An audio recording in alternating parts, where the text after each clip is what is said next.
What would you do if 3 months of life were all you had left? Yet a dying world suddenly placed godhood in your hands? Lin MMO was supposed to disappear beneath stage 4 cancer, but one tear, one drop of blood, and an abandoned sandbox shattered that fate. By the time humanity learned to reach for the divine, the man once waiting for death had already watched angels, demons, floods, and civilizations rise inside his palm. His name is Lin MMO. He was 24 years old, and today his whole world fell apart. He went to the hospital and the doctor told him he had synovial sarcoma stage 4. The cancer has already spread to his lungs and liver. He said he had only 3 months to live. Just 3 months. He could not believe it. He was young. He finished college 2 years ago. He had dreams. He wanted to buy his parents a big house and meet a girl he could love. Now everything feels gone. He did not even remember walking home. When he came back to himself, he was standing at the gate of his small rented courtyard in the old part of the city. The sun was hot, and he could hear his neighbors talking and children laughing. But he felt like he was behind glass, far away from all of it. He sat down on a plastic stool in his yard and felt a terrible cough shake his whole body. He got so angry that he crumpled up the medical report and threw it across the yard. It landed on an old, dusty wooden box in the corner, a sandbox the last tenant left behind. He almost kicked it, but he stopped himself. Why be angry at a box?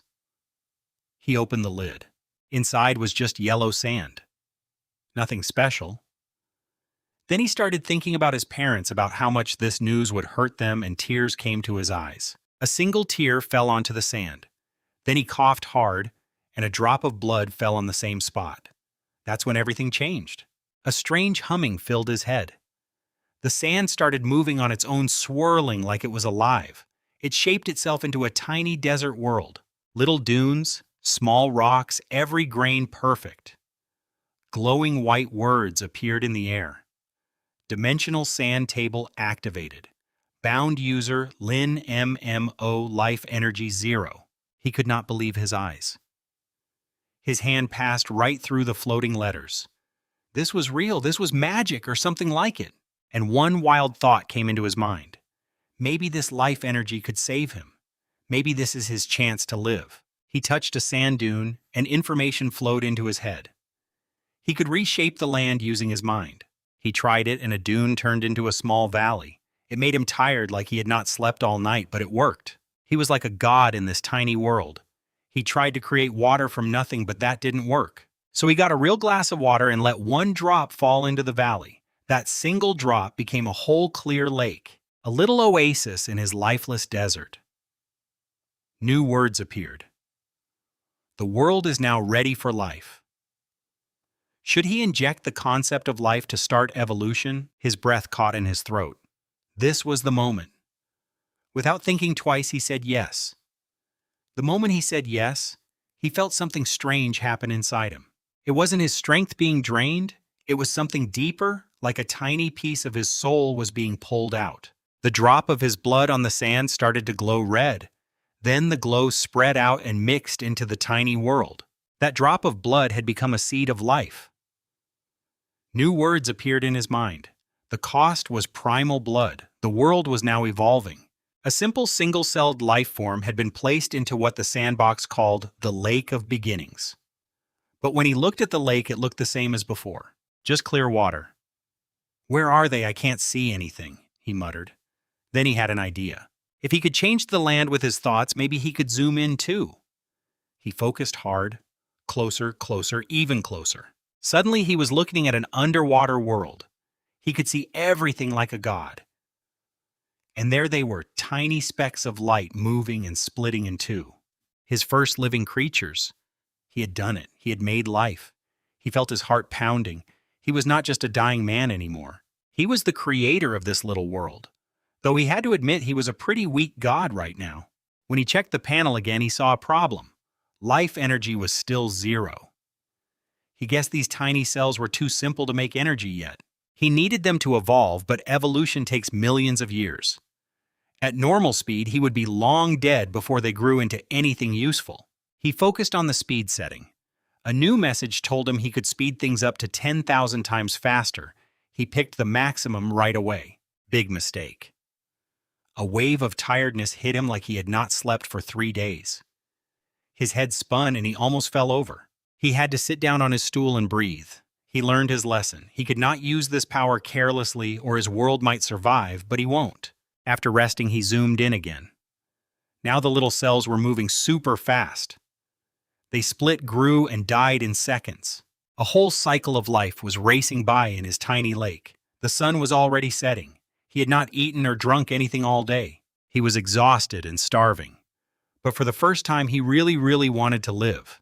He told himself he needed to stay healthy. It mattered more now than ever. He went inside and put some noodles on the stove with 2 eggs. While they cooked, he could not help going back to check the sandbox. He froze. The life energy wasn't 0 anymore. It said 0.0001. A tiny number, but it had changed. His heart raced. His theory was right. The evolution really did make life energy, and maybe this energy could heal him. He focused on the number.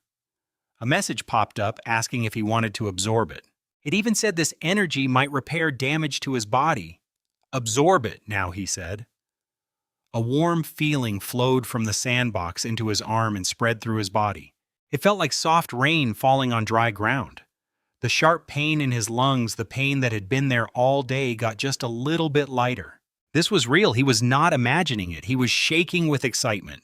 He can live. He can really live. Then he heard his pot bubbling over in the kitchen. He took a deep breath to calm down. This wasn't the time to celebrate. 0.0001 was barely anything. To really cure his cancer, he would need a huge amount of life energy. That meant he had to push this little world to evolve faster and grow more advanced life. He rushed to the kitchen, turned off the stove, and ate a few quick bites of half-cooked noodles. Then he hurried back to the sand table. There was so much work to do. Night came and the village grew quiet around him. He sat on his little stool in the yard, staring at the sand table without blinking. He did not even turn on the light, just the moon shining silver over everything. In that soft glow, the floating panel above the sandbox was easy to read. Life energy 0.0003. While he was eating, it had gone up by 0.0002. Still painfully slow, but it was growing. That steady climb filled him with determination. It's still too slow, he muttered. Single-celled life was just too simple. He remembered from school that evolution from tiny cells to complex plants and animals takes forever and needs lots of outside pressure. His little lake was too peaceful, like a greenhouse. Nothing great grows in a greenhouse. He needed to give his creatures some challenges. His eyes moved to the big, empty desert around the lake. For life to move onto land, he needed plants first. And plants need photosynthesis. That was all he could remember from biology class. He kicked himself for not paying more attention back in school. He tried to send the idea of photosynthesis into the sand table. Nothing happened. A message told him he was missing a key condition. He thought about it. Water he had, but light. The moon wasn't enough. He ran inside, grabbed his desk lamp, and turned it on over the sandbox. Bright white light poured down. He tried again. This time it worked. A wave of tiredness hit him, but the concept was accepted. Algae appeared in the shallow water.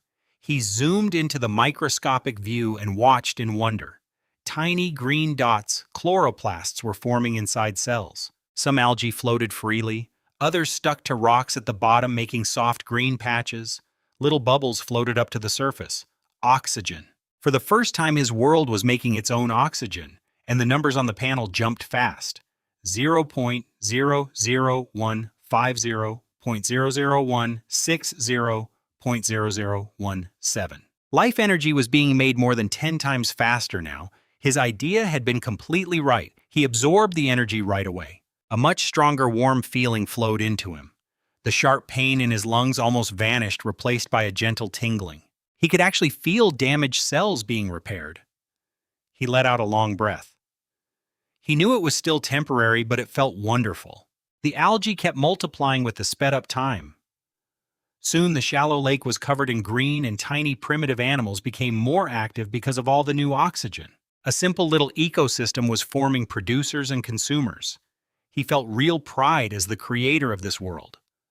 But a new problem came to mind. The lake was small, the algae would fill it up eventually. Life needed to move on a land.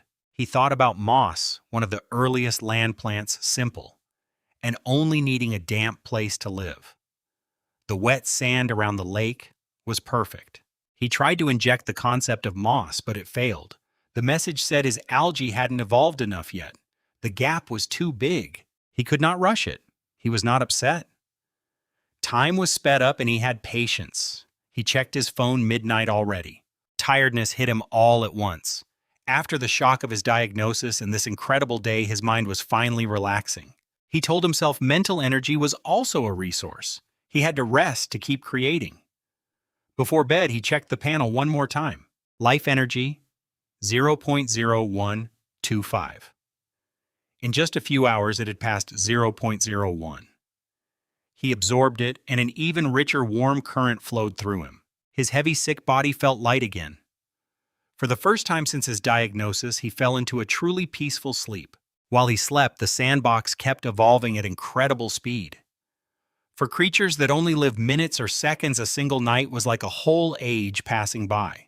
When the morning sun touched his face, he opened his eyes. No headache, no weakness. His mind was clear and he felt full of energy, a feeling he had not had in a long time. He jumped up and ran to the courtyard. Then he froze. Around the lake, a soft green carpet had spread out from the water's edge, covering several centimeters of sand. It was moss. It had evolved all on its own during the night.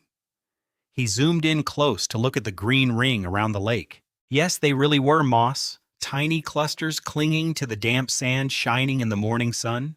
They had made it onto land. "Wonderful," he whispered.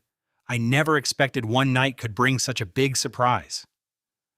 It seemed like the photosynthesis concept he added yesterday worked like a catalyst, speeding up plant evolution. The algae in the lake had grown crowded and competitive. So some of them searched for new space and naturally moved toward the wetland nearby. After a whole night of fast evolution and survival of the fittest, the first land species was finally born. He looked at the status panel eagerly. Life energy, 0.1588, overnight. It had jumped from 0.0125 to 0.1588. Plants on land brought a huge explosion of energy. "Absorb," he commanded right away.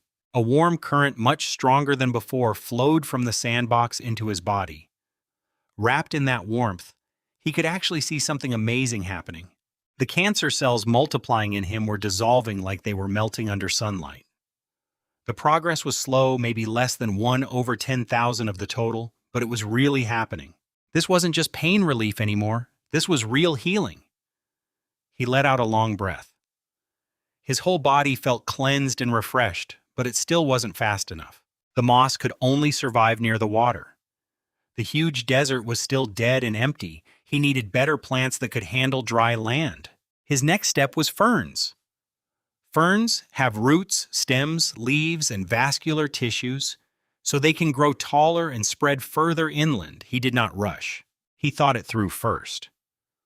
Ferns reproduce with spores that need damp places to grow, so they still need water. His one little lake wasn't enough. He needed more water across the desert. He focused his mind and started reshaping the land, carving winding rivers from high to low, digging basins to hold water. It was a much bigger project than his little valley before. Soon a sharp pain hit his head like needles pricking his brain. His mental energy was draining fast. "I need a break," he said, breathing hard.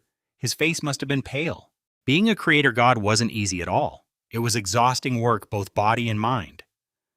After resting for about 10 minutes, he felt better. He looked at his new river channels with satisfaction. Now for the water. He went inside, filled a big cup, and carefully poured it from the highest point of his river source. Clear water rushed across the sand table, flowing along every path he had shaped. Tiny rivers spread across the desert, and water gathered in the basins, forming several small lakes. The whole miniature world came alive. The panel gave him good news. Water coverage increased by 1,000%, and evolution potential was much higher now. Time to plant? He focused on the moss and injected the concept of ferns. This time the conditions were met. The familiar wave of exhaustion hit him, but he did not mind. He switched to microscopic view right away, watching the moss by the riverbanks. Once the ferns spread everywhere, his life energy would surely jump up again. Just then his phone rang. An unknown number. He answered it. "Hello, is this Mr. Lin MMO? This is the oncology department of the First City Hospital." He was Director Wang's assistant. The hospital. His heart skipped. Why were they calling him Yes? "This is Lin MMO. What's the matter?" "Mr. Lin, Director, Wang reviewed your report from yesterday and found a few things that need to be checked again. If it's convenient, could you come to the hospital today or tomorrow? We'd like to run a more complete examination for you free of charge." He held the phone tightly. Something had changed. Maybe they noticed something strange in his report, or maybe the healing from his sandbox had already started showing. Either way, he knew he could not ignore this call. Check again, a full examination. He froze with the phone pressed to his ear. Didn't that bald director tell him yesterday there was no hope, and he should just go home and rest? Why were they suddenly asking him back for more tests and for free? The assistant seemed to sense his confusion and explained quickly. She said Director Wang had noticed some unusual details in his records and wanted to be responsible for every patient. She promised it wouldn't take much of his time. He only thought about it for a few seconds. All right, he understand. He would come tomorrow morning. He had to go. This wasn't just another test, it was a chance to see the results of his healing. He wanted to see with his own eyes how far his sandbox had brought him. He turned back to the sand table. After some time, the first ferns had spread out their leaves. They were taller than the moss and could catch sunlight better. On the panel, life energy was indeed growing faster than during the moss stage, but it still wasn't enough. With only plants, the ecosystem wasn't complete. There had to be animals too. In a world with only producers, energy can't flow well, and evolution slows down. He needed consumers and decomposers to make a full ecological cycle. He looked at the lakes and rivers. Overnight, the water had become more lively. Besides algae and single-celled life, more complex creatures had appeared. Tiny protozoa like paramecia and amoebas, and simple creatures like hydras. They fed on algae and bacteria, becoming the first consumers of this world. But they were too basic. He needed to speed things up and build a complete food chain. He took a deep breath. First, he wanted to create herbivores. Larger creatures that could eat the fast-growing algae and pass energy up the chain. He focused on the multicellular life in the water and pushed new ideas into them. Stronger movement, better digestion bodies, like arthropods, like trilobites from the documentaries he would seen. The sandbox accepted it. It asked if he wanted to use mental energy to inject the arthropod concept. Yes, energy was pulled out of him again. Fighting the tiredness, he watched the underwater world. Some of the protozoan colonies started mutating fast. Minutes later, the first tiny aquatic arthropods were born. Some looked like little shrimp. Others like small water bugs. From the second they appeared, they were full of life, waving their limbs and eagerly eating algae and moss. The life energy shot up again. 0.2, 8110.2, 9, 5, 5, 0.3, 102. It's working. His spirits lifted. Watching those tiny creatures dart through the water felt like looking at a forest of money trees. But his joy didn't last long. These new arthropods had no enemies, and they reproduced at an incredible speed. In just half an hour, their numbers exploded. The lakes and rivers were full of tiny black dots swimming everywhere. They ate the algae and moss in huge patches, leaving bare lake beds and empty sand. The plants couldn't grow fast enough to keep up. A red warning appeared on the panel. The ecological balance was breaking down. Producers were dropping sharply. The whole ecosystem was about to collapse. He stared at the panel in shock. The life energy growth was slowing fast. It was even about to stop. Oh no, he messed up. His face went pale. He had only focused on creating consumers. He forgot he needed something to keep them in check.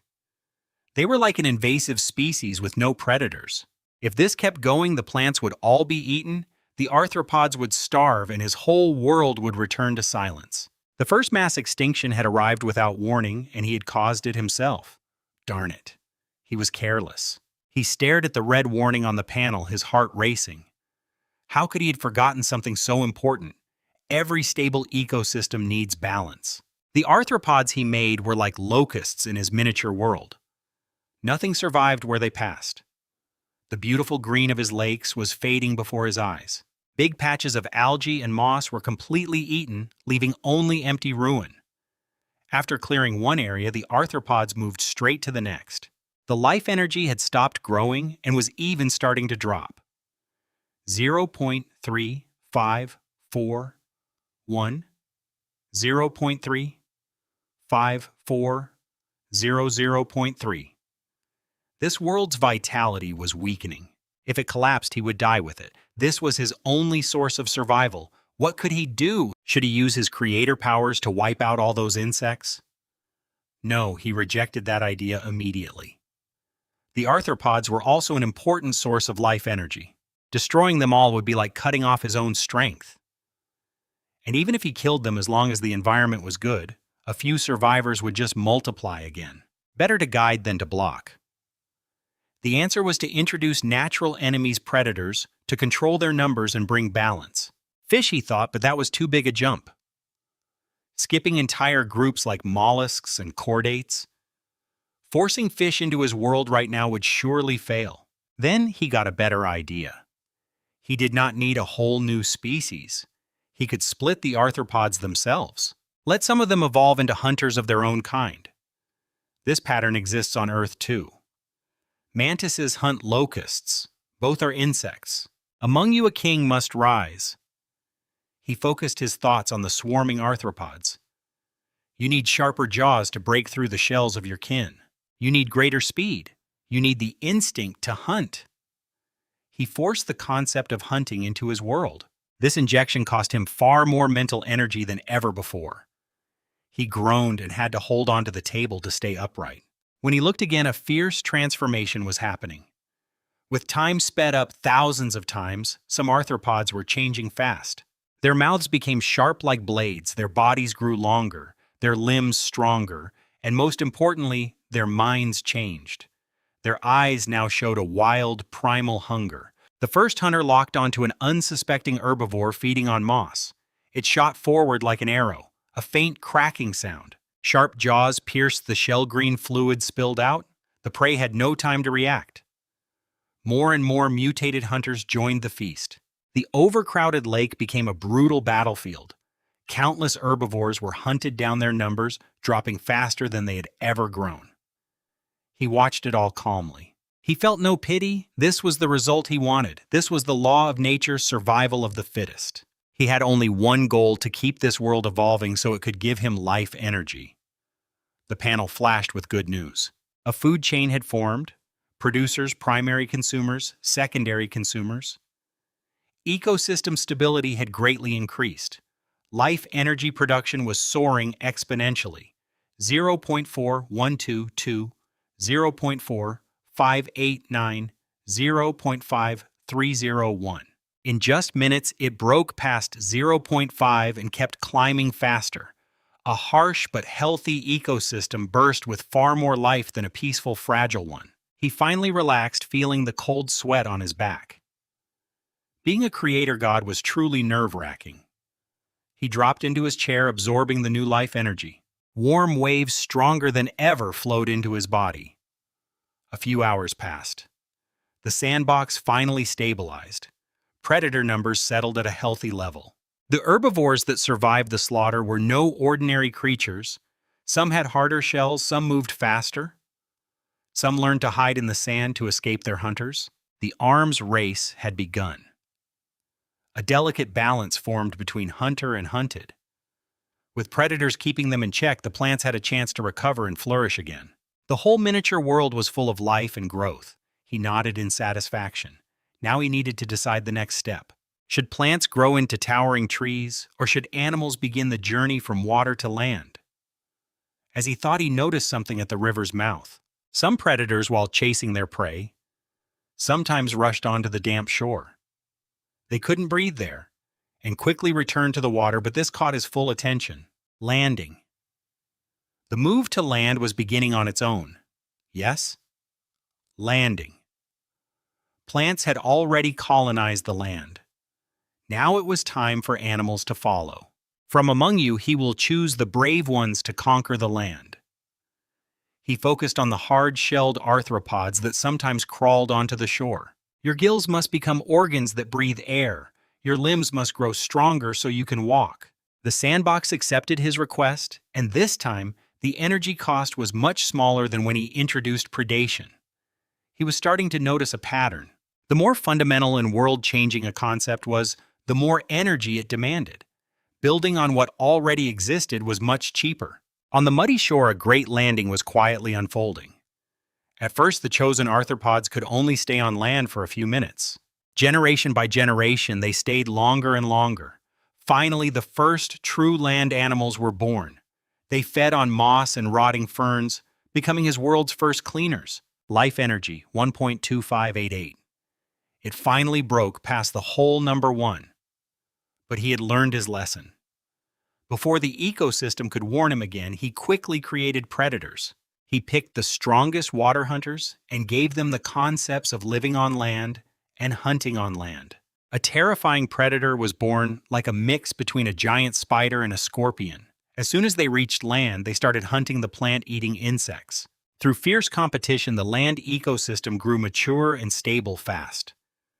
Predators and prey entered a new arms race. His sandbox became livelier and more fascinating than ever. He was like an efficient farmer, watching his crops grow strong while harvesting the fruits to heal his body. He got so absorbed in playing God that he forgot about time. When his phone alarm rang, he realized it was already 7:30 the next morning. He had spent the whole night in the yard, yet he felt no tiredness. He was full of energy. He stretched, washed up, and changed clothes. Looking at the sandbox, he saw it had become a world of arthropods. Strange bugs and spiders fought and chased each other everywhere. But one species about the size of his fingernail caught his eye. They had developed social behavior like ants. They formed colonies with worker ants, finding food, soldier ants defending, and a large queen ant for reproduction. They dug complex nests in the sand and stored plant seeds inside. Social behavior.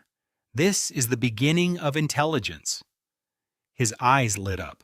He zoomed in on one colony and watched. Several worker ants were moving a fern spore much bigger than their bodies. The spore rolled into a hollow in the sand and they couldn't lift it out. Then one ant seemed to get an idea. It picked up a grain of sand and placed it under the spore. Another ant copied it. Grain by grain, they built a small slope and pushed the spore up. Wow, they learned to use tools. Even something this simple was a groundbreaking step. They could understand a problem and find a solution. The spark of intelligence had quietly lit up in his world. He felt more excited than ever before. From now on, you are the chosen ones of this world. He decided not to interfere. Intelligence needed to develop freely or he might destroy its potential. After that, he tidied up and headed to the hospital for his follow-up. The assistant at the door and Director Wang in his office both stared at him in disbelief. Standing before them, he looked healthy and full of energy. Nothing like a patient with 3 months to live. You're Lin Mem O. Director Wang adjusted his glasses, his voice full of shock. Yes, it's him. He was here for the follow-up, he said calmly. He studied him carefully and asked if he had received any special treatment. He just said he had been eating and sleeping normally. Impossible, he said. The more he looked, the more certain he became that something strange was happening inside him. He wrote a long list of tests. Run every single one. Right now, he spent the whole morning going from one department to another. He stayed calm the whole time, showing no sign of being sick. By noon, all tests were done, but the results wouldn't be ready until afternoon. He was not in a hurry. He had a quiet lunch in the cafeteria, then found a peaceful corner and closed his eyes. He let his mind drift back to the sandbox in his courtyard dozens of kilometers away. He wanted to see how much his chosen ones had evolved during the hours he was gone. When his awareness entered the sand table, he was shocked all over again. His ants had expanded their nest more than tenfold. Their numbers had grown from a few hundred to tens of thousands, a huge tribe. But what stunned him most was at the center of the nest. On a specially cleared open space stood a neat, orderly field of fungi. They had learned how to farm. What on earth? They've learned to farm. His mind trembled above the sand table, full of disbelief. He zoomed in as close as he could and watched his ants carefully tending their farmland. Some worker ants dragged in rotting fern leaves and piled them up as a growing base. Others gently placed fungal spores onto the pile. There were even gardener ants in charge of controlling the temperature and moisture of the fungus field. This was no longer just tool use. This was the beginning of agriculture. They had learned to use one life form, fungi, to break down another plants to create a stable food source for themselves. Such a complex process could not come from instinct alone. Behind it, there had to be passing down of information and building up of knowledge civilization. This is truly the dawn of civilization. He could hardly contain his excitement. From using tools to farming, his ants had done it in just a few hours. The speed was astonishing. The panel confirmed everything. A message announced the birth of a primary intelligent civilization, the kingdom of ants, in the early agricultural era. The world had entered a new stage, and energy production was undergoing a major transformation. The life energy number was no longer crawling up by tiny decimals. Now it was racing upward like a spinning stopwatch. 5.89, 6.1, 26.35. An intelligent civilization brought in energy the wild world could never match. He had struck gold. This time it's real. He fought the urge to absorb the energy right away. He was still sitting in the hospital corner, and making a scene wasn't a good idea. He decided to wait until he got home and gather it all at once. He kept watching his newborn kingdom. It already had a basic social structure. Besides the queen workers and gardeners, there was a new type: larger ants with stronger jaws. Soldier ants. They didn't help with production.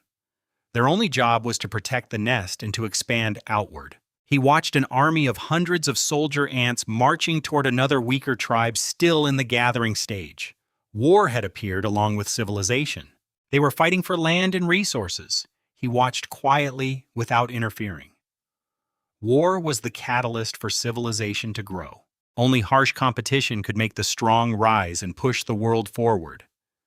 At 3 in the afternoon, he was called into Director Wang's office. He looked troubled as he held 2 completely different medical reports. He pushed one toward him, his tone complicated. "Mr. Lin, please have a seat. After comparing your latest test results, we found some good news.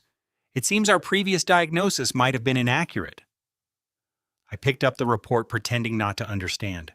He continued carefully.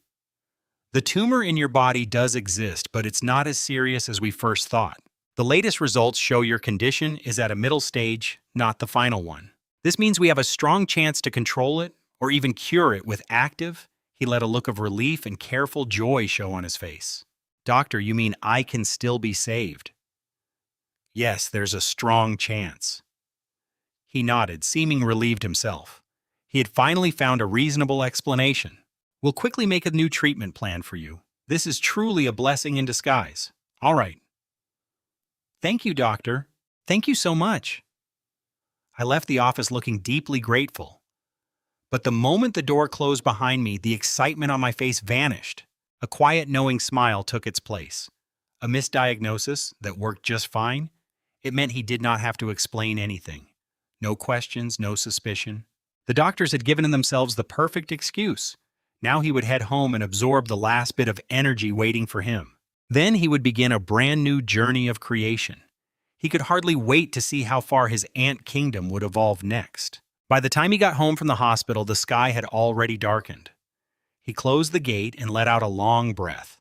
He walked straight to the corner of the yard, his eyes fixed on the little sandbox. Even after just one afternoon, the miniature world had changed dramatically. The fungal farmland had expanded several times, over covering nearly all the good land near the nest. With a stable food supply, the ant population had exploded again. And with more ants came more detailed jobs. Besides workers, soldiers, and gardeners, he discovered a new type, small but with strangely developed nerve clusters. He called them priest ants. They didn't do any work. Their daily task was to stay deep inside the nest, facing a strange, faintly glowing stone, waving their antennae like they were performing some mysterious ritual. Religion. He was stunned for a moment. He zoomed in closer on the stone the priest ants were worshipping. It was a translucent crystal-like stone, and inside it seemed to hold a drop of dark red substance that had dried long ago. He recognized it at once. It was the drop of blood he had shed when he first activated the sand table. They actually treat his blood as a totem to worship. He felt both amused and helpless. But when he thought about it, it made sense. That drop of origin blood was the source of all life in this world. These newborn intelligent beings must have somehow sensed its extraordinary nature and naturally made it the foundation of their faith. Well, that's good. A shared belief will make their civilization more united. He was pleased with this. He turned his eyes to the status panel. Life energy 22.58, 2. In just one afternoon, his life energy had climbed from a single digit to over 20. The power of an intelligent civilization was truly amazing. Absorb boom. A surge of life energy stronger and purer than anything before burst out of the sand table like a flood breaking through a dam. It poured into his body. If the previous energy had been like a stream or a river this time, it was an entire ocean. His body was like a dry sponge, eagerly drinking in this life-giving force. His bones, muscles, organs, every cell were being renewed and strengthened. He could feel his physical abilities rising at incredible speed. It lasted more than 10 minutes. When the flow finally stopped, he slowly opened his eyes. He felt like stars were shining behind them, deep and bright.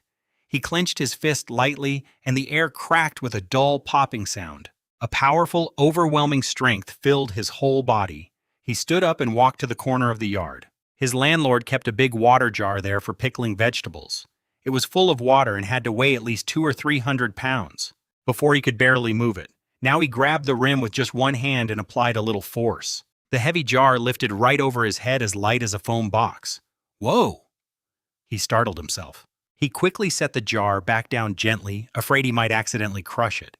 It seems that life energy doesn't just heal. It strengthens the body in every way, he thought happily. This was like a bonus gift. He sat back down before the sand table.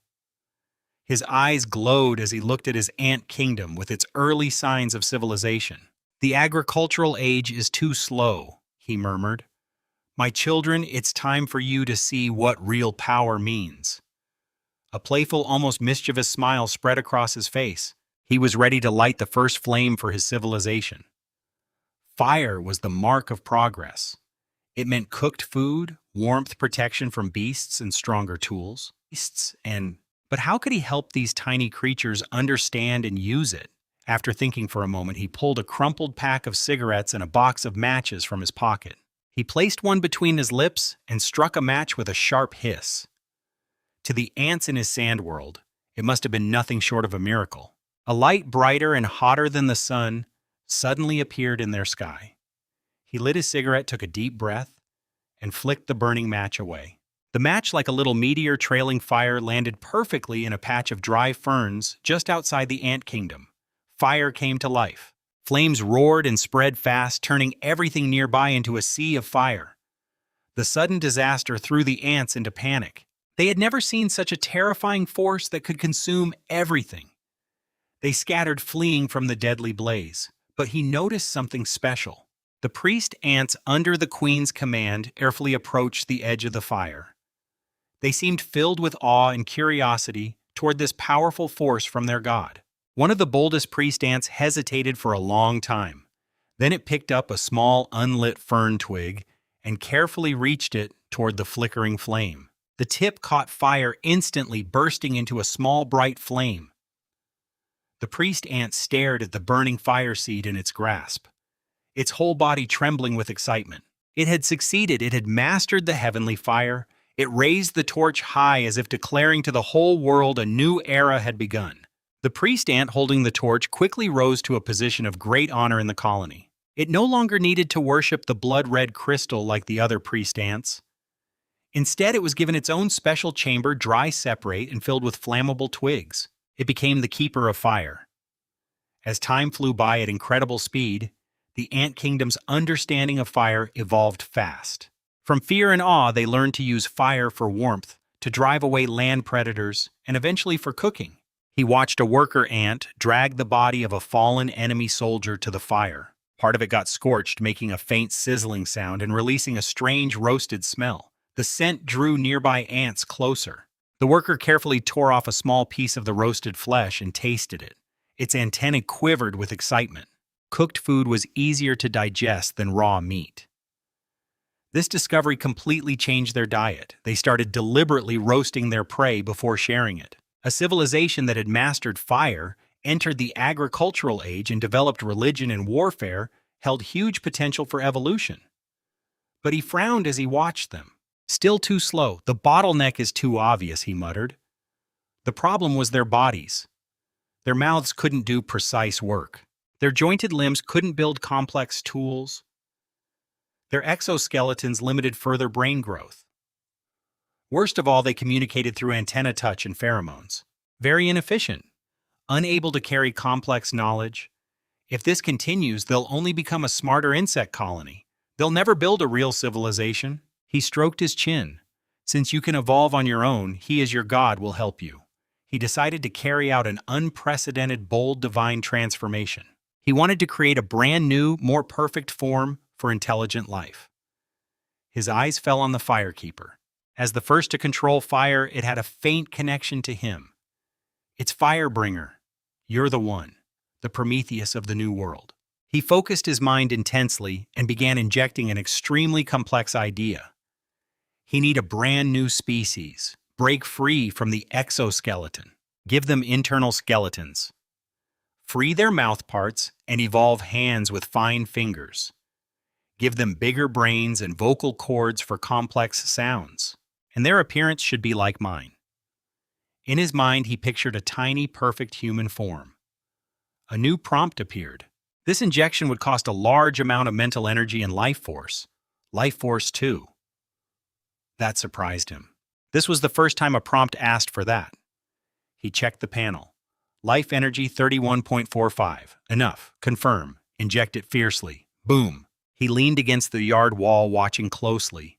The chosen firekeeper was going through a dramatic transformation. Its exoskeleton was melting and peeling away. Inside, a new white skeleton was forming. Its limbs stretched and reshaped.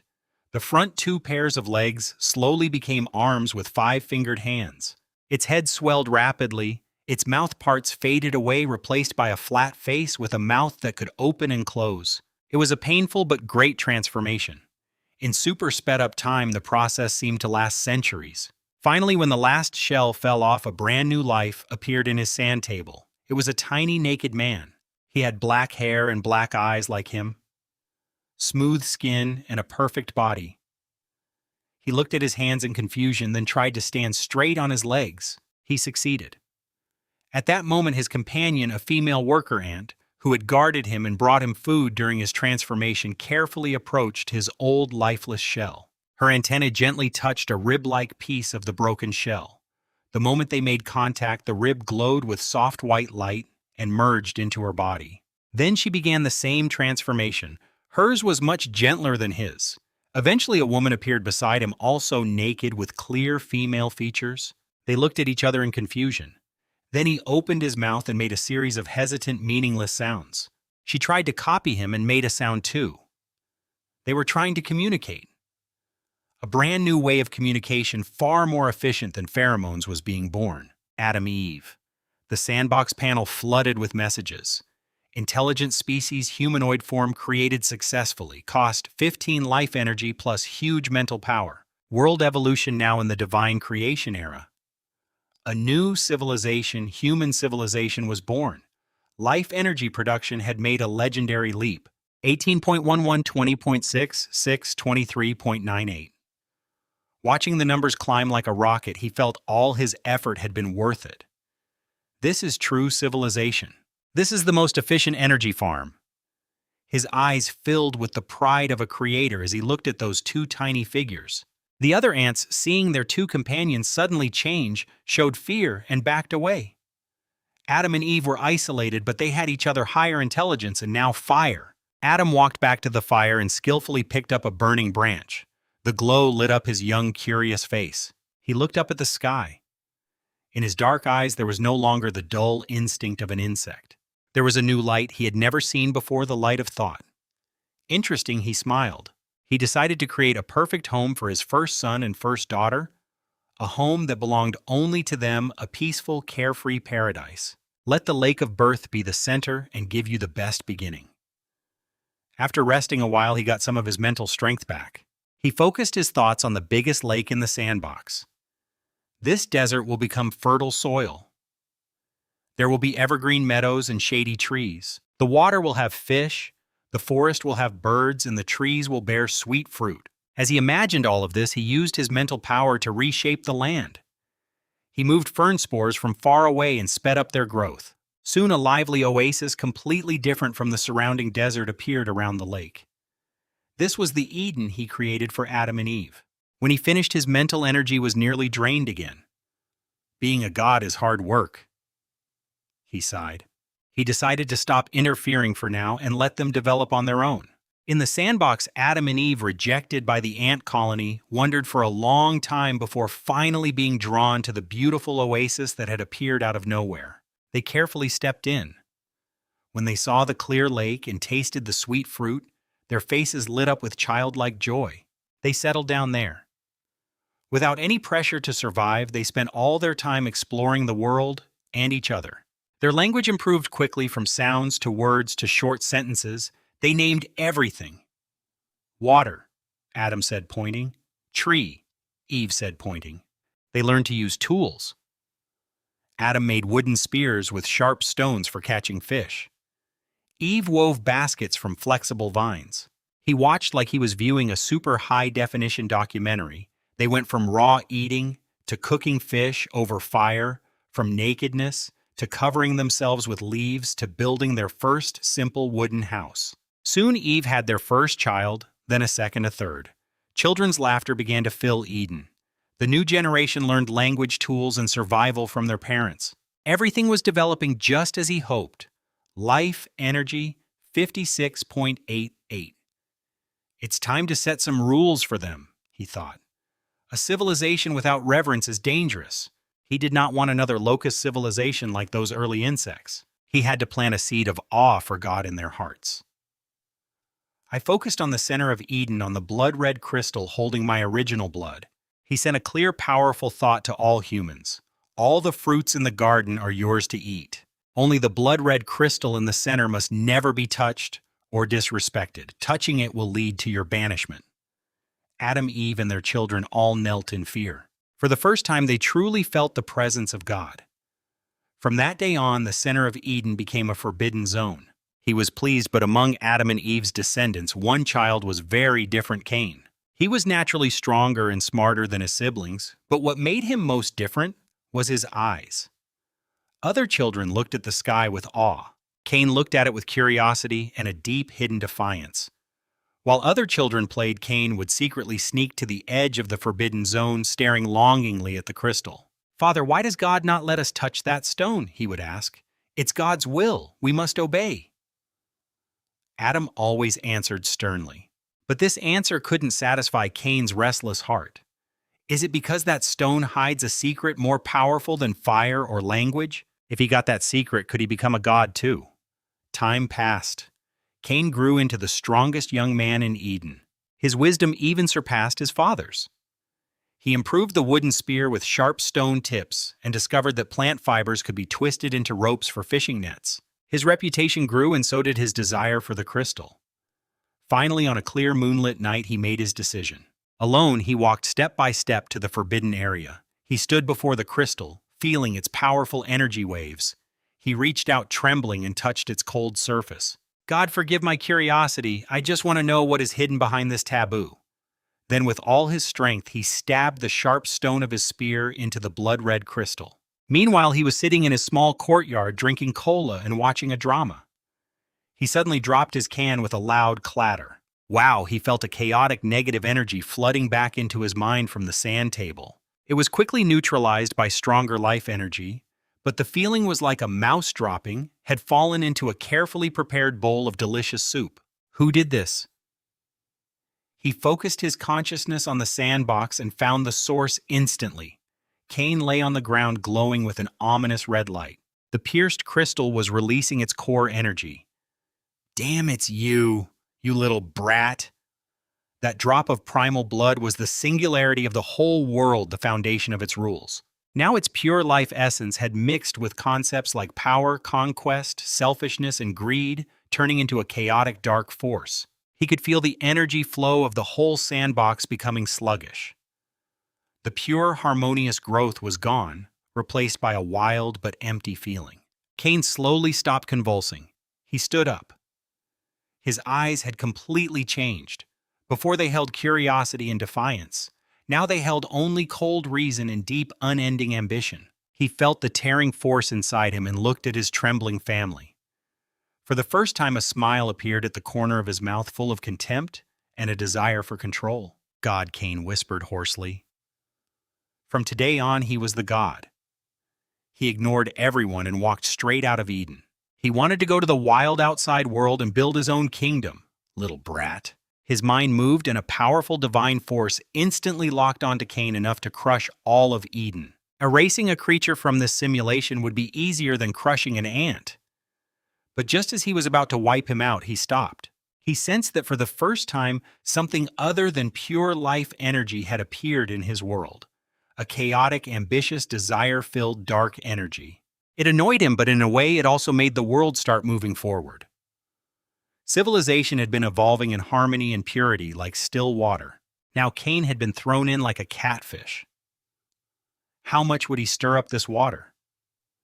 What kind of waves would he create? A sudden hope rose in his heart. He wanted to see if this sinner who had stolen divine power could bring new progress to this unchanging world. Fine. Let's see what kind of mess you can make of this pot of soup. He suppressed his urge to kill, but his anger had nowhere to go. So he turned it all on the other humans still in Eden. Your descendants have broken his taboo. You are all guilty. From today you are banished from his garden. The land will grow thorns and brambles. You will sweat and struggle just to survive. Pain, aging, and death will always follow you. He used his mental power to raise barriers of rocks and thorns around Eden. Adam, Eve, and their descendants cried out as an invisible force pushed them out of the paradise where they had lived for half their lives, throwing them onto the barren desert outside. When they looked back, the beautiful oasis had disappeared forever behind the barrier. This was the lost paradise. Adam and Eve wept and held each other, their faces full of regret and despair. They had lost God's favor. He watched coldly. He was not in the mood to care about these pitiful creatures who had been punished unfairly. His gaze was fixed tightly on the distant, lonely figure walking away. Cain, no. From the moment he stole God's blood, he had a new name: Lucifer.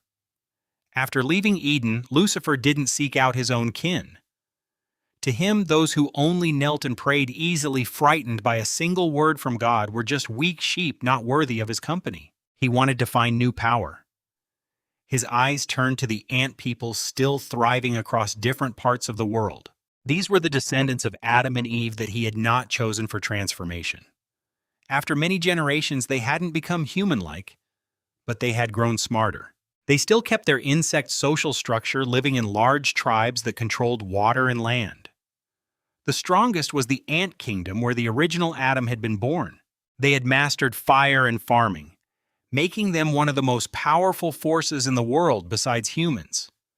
Lucifer's first target was them.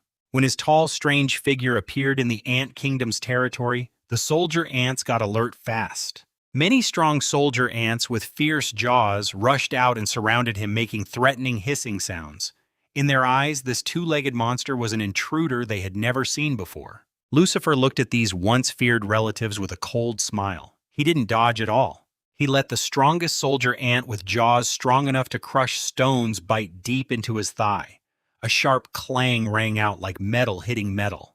The soldier ant's jaws couldn't pierce Lucifer's skin at all. Instead, its own jaws cracked from the force. After stealing divine blood, his body had become incredibly strong. All the soldier ants froze in shock. Then Lucifer moved. He grabbed the attacking ant without hesitation, ignored its struggles, and suddenly pulled with both hands. A loud ripping sound followed. The tough exoskeleton tore in half like paper. Green liquid splashed everywhere. He paid no attention and tossed the body aside. Using a primitive ancient insect cry, they could understand he made his declaration, submit or die. This was his way. Simple, direct, effective. Against this demon god, the resistance of the ant kingdom was weak and fragile. Lucifer single-handedly defeated the entire soldier ant army and finally stood before the queen. He did not kill her. He used his absolute power and the wisdom gained from divine blood to conquer the entire kingdom. He became the new king of the ant kingdom. He watched all this from above, face expressionless. Indeed, this guy is a born tyrant. After conquering the kingdom, Lucifer didn't stop. He unified the ant forces, turning the entire kingdom into a highly efficient and cold war machine. He crafted sharper weapons for the soldiers using fire and stone tools. He built a strict hierarchy, workers, soldiers, and reserve ants for reproduction. Everyone had their duty, and any rebellion was ruthlessly crushed. Under his iron rule, an unprecedented mixed army of ants led by himself was born. Then he launched a unification war. Tribe after tribe was conquered and absorbed under his iron hoofs. The entire Sandbox world was unified in no time. All resistance disappeared. All ants became slaves beneath his throne. Lucifer had built the first and only great empire in this world. The descendants of Adam, expelled from Eden, could only survive hard lives on the poorest lands in his shadow. He showed no mercy to his own kin. He even used them as the lowest slaves. He watched all this, his heart growing heavier and heavier. Lucifer's empire was like a huge tumor greedily draining nutrients from his world. To keep his massive army and empire running, he ordered large-scale cutting of fern forests for fuel and building materials. Countless rivers dried up from overfishing. Large areas of land turned to desert because of the uncontrolled expansion of ant nests. The whole world's ecology was destroyed at a speed he could see. On his panel, the life energy briefly surged from all the war and so-called prosperity, but now it was showing dangerous fluctuations, and the overall trend was falling. What shocked him more was the world's status changing from healthy to subhealthy and slipping toward endangered. This little brat isn't developing civilization. He's just killing this goose that lays the golden eggs. He finally understood why this guy deserved the name Lucifer. He was the fallen angel of this world, here to destroy the Creator's work, mine the gods, and his ambitions went far beyond that. After unifying the land, he turned his eyes to the sky. He couldn't forget the God who sat high above and expelled his ancestors from Eden. He remembered the blood-colored crystal holding immense power which had been taken back by God and disappeared behind Eden's barrier. He wanted to reclaim that power. He wanted to slay the divine. He wanted to build a tower that reaches the heavens. He wanted to reach the divine realm and pull that so-called God off his throne. Lucifer stood atop his newly built fortress made of countless ant skeletons and black rocks and challenged the sky. He ordered all the slaves in his empire, including humans, to help him build an unprecedented tall tower, a tower high enough to touch the sky. He looked down at his sand table, where the enormous foundation of the tower had already begun. Trying to build the Tower of Babel to challenge him? You really think you're that important? He did not want to wait any longer. If he kept causing trouble, his carefully stabilized energy form would be completely ruined. Interesting. Then he will support an enemy of yours since there's a demon king. He will create a hero. His thoughts spread out like an invisible net, searching the entire sand table world for a suitable candidate for the hero. Lin Mo's divine consciousness swept across the entire sand table world. He first eliminated the ant people enslaved by Lucifer. These insects had their spines broken and were completely defeated. They only knew fear and obedience with no hope of recovery. His gaze finally settled on the humans struggling to survive in the cracks of the empire descendants of Adam and Eve. After being expelled from Eden, they endured countless hardships: hunger, disease, attacks by wild animals, and enslavement by Lucifer's empire. Their numbers had fallen to fewer than 100, but those who remained were the strongest and most resilient.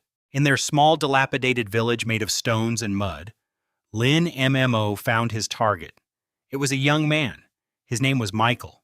Michael was different from his people. In this desperate environment, most of his kin had given up on their faith in God, even beginning to resent the deity who cast them out of paradise. Only Michael still held on to the most devout belief. His mother told him that humans suffer because their ancestors broke the God's rules, and this is their deserved punishment. Only sincere repentance can earn God's forgiveness again.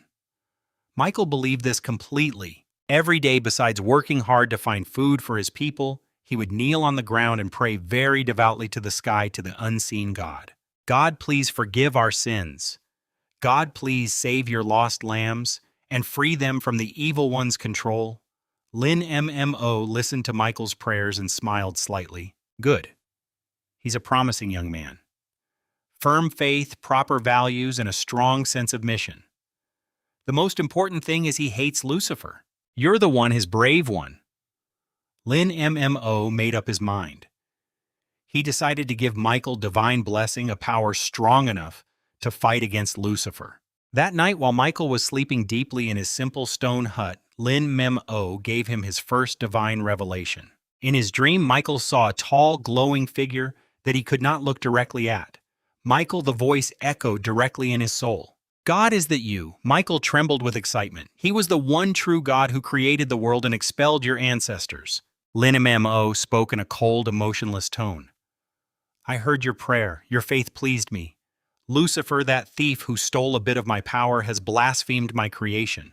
His sins must be purified. He chose you to be his messenger on earth. He will grant you power to fight the fallen king and free the enslaved. Are you willing to accept his mission? He was willing. He will give everything for you. Michael cried loudly in his dream. Good. Lin Memo nodded with satisfaction. The divine blessing was complete. Next was the main event, divine power transformation. Lin Memo took a deep breath and focused his mental and life energy intensely. This time he would infuse a concept more complex and subtle than human form. He needed the power of light, pure, sacred, completely opposite to Lucifer's dark, bloody strength. He also needed a pair of wings, Lin MMO thought. How can an angel's messenger be without wings? It's a symbol of identity and a sign of status. Detecting combined concept angel form, light wings injection request. Injecting this concept will consume a lot of mental energy and life force. Confirm again a lot. Lin MMO looked at his life energy, which had just recovered to over 60, and clenched his teeth. Confirm. A familiar feeling of emptiness and weakness washed over him again. Lin MMO felt that this time, the energy drain was even greater than when he created Adam and Eve. It seems that things like wings and light, which don't follow normal biology, cost a lot to activate. He gasped for breath, staring intently at the changes in Michael on the sand table. In his dream, Michael felt wrapped in a warm, holy light. A mighty force surged into his limbs and bones. Then he felt a sharp, tearing pain in his back, along with an indescribable tingling sensation of new flesh and bone forming. When he woke from this pain, dawn had broken. He suddenly sat up on the grass mat, feeling that his body had undergone a profound transformation.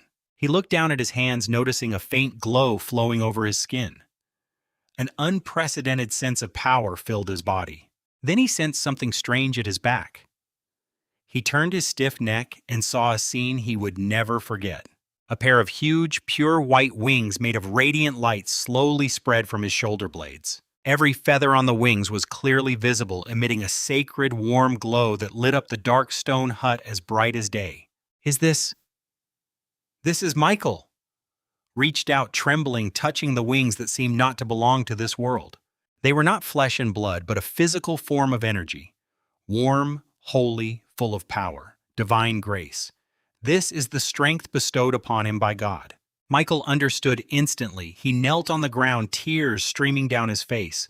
Thank you for your blessing, his God. Michael will surely complete your mission. At that moment, the door of the stone house was pushed open. A tribe member carried a bowl of simple food and entered. When he saw Michael inside, shining with holy light and with large wings, he froze in place. He dropped the ceramic bowl with a loud crash, breaking it into pieces. Then he felt weak and knelt down, shouting loudly with a mix of fear and excitement. Angel, an angel has come. His shout alarmed the entire village. Soon the entrance of the stone house was crowded with villagers who came to see what happened. When they saw the figure bathed in holy light, with white wings, everyone reacted the same way as the first person. They knelt on the ground, showing the deepest respect to Michael. To these people who had suffered long in pain and despair, Michael's appearance was a miracle. It was a sign from the gods to save them. Hope. Lenimo watched this scene and smiled happily. Good, the foundation of trust is laid. Next, we need to gather a team to face Lucifer. He looked at the new energy bar on his panel, which appeared because of the birth of the angel Holy Light Energy 0.1. Though not much, it's a start. He believed that as Michael spread faith and performed miracles, this divine power would grow stronger. Michael also did not disappoint him. After showing the miracle to the villagers, he folded his wings and stepped out of the stone house.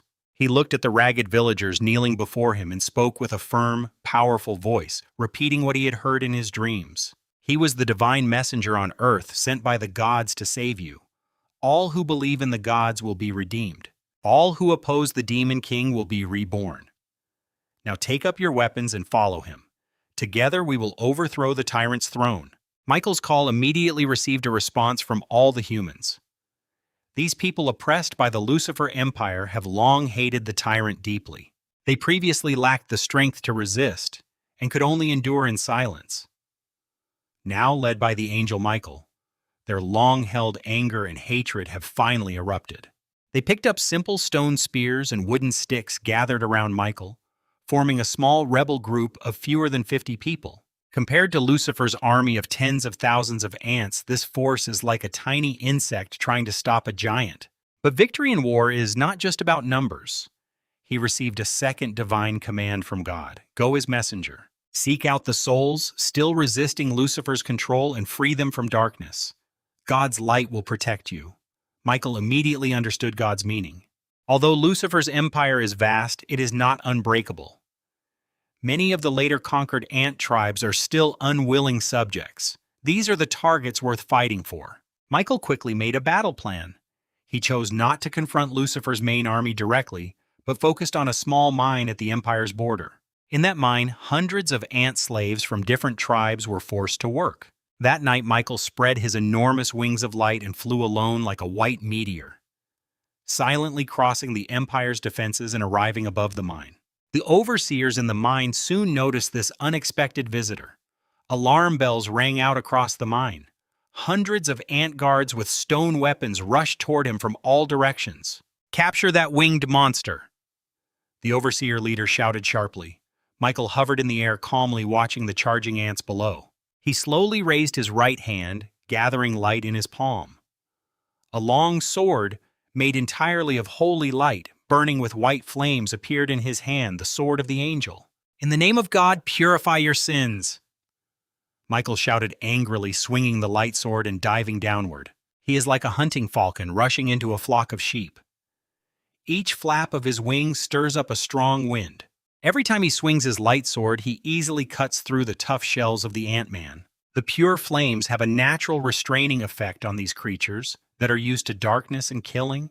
When the light sword hits an Ant-Man, a white flame ignites at the wound, burning their life force and making them scream in pain.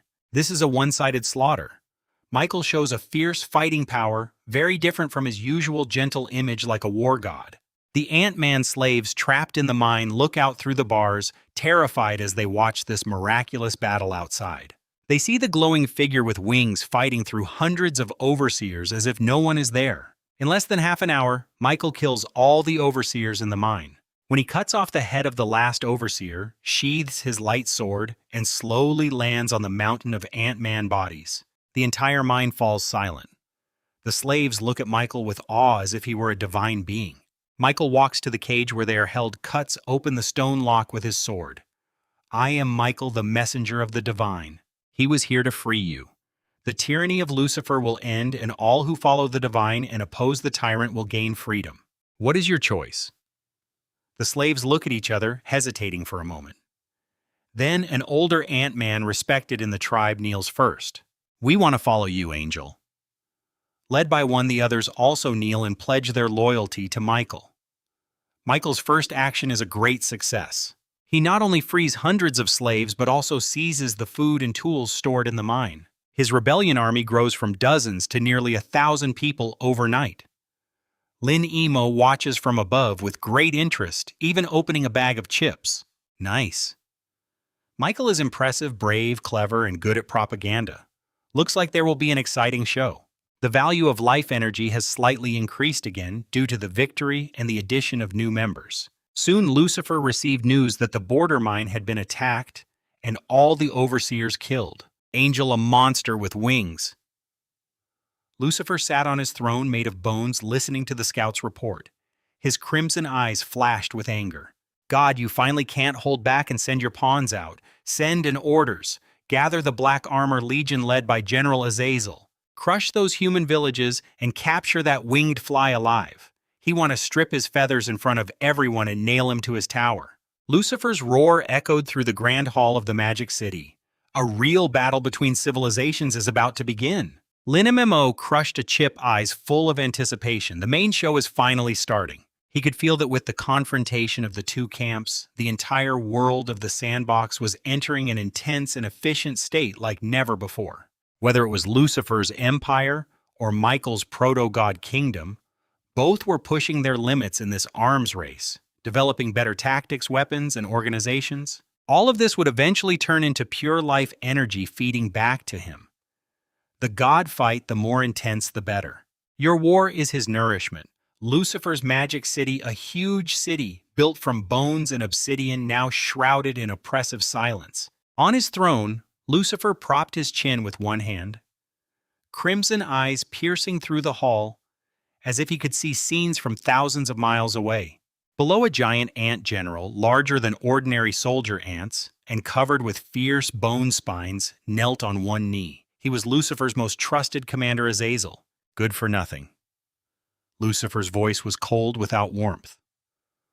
A mine, a few hundred overseers, and it was taken down by a winged fly. As Azazel's head was bowed low, his large jaw scraping the ground. King, he had failed in his duty. That angel's power was strange. Our soldiers have never seen such burning white light, and we didn't notice it in time. Enough. He did not want to hear any more explanations. God, his high and mighty Father, has finally dared to lift his head from his shell. He thinks that by simply finding an obedient servant and giving him a silly glow, he can challenge him. He stood up and stepped down from the skeleton throne, each step echoing through the empty hall. He looked down at Asmodeus and said he was wrong. Lucifer approached him, looking down from above. He created me, yet fears me. He doesn't understand that true power isn't about giving, but about taking. It's about control. He reached out a hand and placed it on Asmodeus' head. A dark red energy surged into Asmodeus' body instantly. Ah! Asmodeus let out a painful cry, trembling violently. His shell showed countless twisted blood-red lines. I grant you greater strength, Asmodeus. Lucifer's voice was full of magic. Go lead my Black Armor Legion. Crush those rebels and that Birdman too. He want that guy hiding in the sky to see how insignificant his so-called divine grace is compared to absolute power. Yes, his king. Asmodeus responded eagerly, feeling the surge of power within him. He could sense that he had become more than 10 times stronger than before. Soon, the silent demon city was filled with the thunder of war drums. A special army marched out of the city. Every ant soldier in this army had a deep black shell. They were larger than normal soldiers with modified jaws and front limbs that shimmered with deadly cold light in the sun. This was Lucifer's most elite force, the Black Armor Legion. There were about 5,000 of them each, a battle-hardened killing machine completely loyal to Lucifer. Led by Asmodeus, this death army moved like a black flood, crushing toward Michael and his newly formed rebellion army camp. Meanwhile, in Michael's camp, the atmosphere was completely different. Here, hope and relief after survival filled the air. The freed ants, slaves, and humans mixed together. Although they didn't speak the same language, their grateful eyes and hopes for the future were the same. Michael stood on a high ground. Behind him, his wings of light were still spread out, giving off a gentle glow that made everyone who saw him feel peaceful. Lord Angel, what should we do now? Asked an elder human who was also Michael's senior with worry. We have freed the mine. Lucifer, that tyrant, won't give up easily. His army will come soon. Michael looked down at his people distributing food, and then at the ants who, though free, still looked scared. He nodded. You're right, the war has just begun. He turned to the older ant, the first slave leader, to kneel before him. "I need your help. Do your people still know how to fight?" The elder ant responded with a series of chirps and simple gestures. A human nearby translated haltingly. He says, "They used to be warriors, but Lucifer took away their weapons and courage. Weapons can be made again and courage can be found again." Michael looked at everyone. "God is with us. We fight for freedom and faith. We have no fear?" He raised his shining sword, which was burning with holy flames. "Miracle! It's a miracle! Long live the Lord Angel!" The crowd below and the ants cheered loudly, their voices rising in excitement. Faith is the best motivator. Inspired by the miracle, the remaining fear in the ants' eyes was replaced by something called belief. "We must act immediately," Michael told everyone. "We can't just wait and see. Scouts go check where the enemy is. Others use the terrain of the mine to build defenses. Use all the stones and wood you can find. We will make Lucifer's army know that this is not a mine to be taken easily, but their grave." Under Michael's command, the entire camp mobilized quickly. Humans used their more flexible hands to teach the ant-men how to make stronger wooden fences and traps. The ant-men used their great strength and digging skills to quickly build dirt walls and trenches. For the first time, a new kind of teamwork appeared. Different species working together in military cooperation guided by divine power. While the camp was busy building, a human scout ran back, covered in dirt and looking terrified. "Lord Angel, it's bad. The enemies are coming." How far are they?" Michael asked immediately. He could not see clearly. "It's a dark mass full of black monsters," the scout said, trembling. "They're less than half a day away." "Black monsters!" Michael frowned and looked at the Ant-Man leader. The Ant-Man leader froze when he heard black, and his antennae trembled with fear. He made a series of urgent hissing sounds. The translator nearby looked pale. "He says it's the Black Armor Legion, Lucifer's most terrifying army. Each one can fight 10. We're doomed. We're gonna die." A wave of despair spread through the camp, which had just begun to feel hopeful. Many ant-men were so scared they fell to the ground and didn't dare move. "Everyone stand up!" Michael's voice rang out. He flew into the air, his shining wings illuminating every corner. "Look at yourselves. The enemies aren't here yet, and you're already scared. So what if it's the Black Armor Legion? They serve a tyrant darkness, but we have divine protection. Behind us are freedom and hope. Lift your heads. Take up your weapons." Michael pointed his light sword toward the distant horizon. "Today, right here, we will show that so-called Demon King who is truly the ruler of this world." His words were like a powerful medicine, filling every warrior's heart with courage. The human soldiers clenched their spears, their eyes burning with renewed fighting spirit. Those who were frightened, the ants also trembled and slowly got up. They looked at the sacred figure in the sky, recalling the pain of slavery and the freedom they had just gained. Courage defeated fear. "Roar!" The ant leader let out a loud roar and raised a makeshift battle axe carved from stone. All the ant soldiers roared in response. A united army of fewer than 1,000 humans and ants under the banner of faith prepared to face the much larger elite Black Armor army from the continent. Michael slowly descended to the front of the defense line. He looked at the distant horizon where a black line was approaching, devouring everything. His eyes were very firm. Fear is a human instinct, but courage is a song of humanity. The black tide grew closer. The ground trembled with rhythmic footsteps.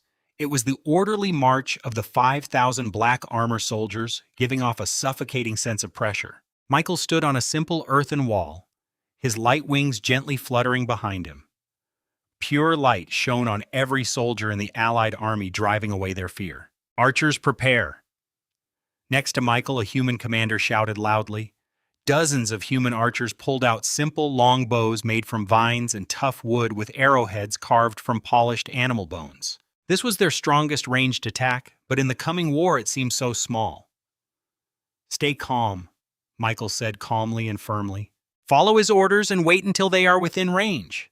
The Black Armor army stopped about 300 steps from the defense line, not rushing forward immediately. Their formation was like a silent black iron plate, radiating cold, killing intent.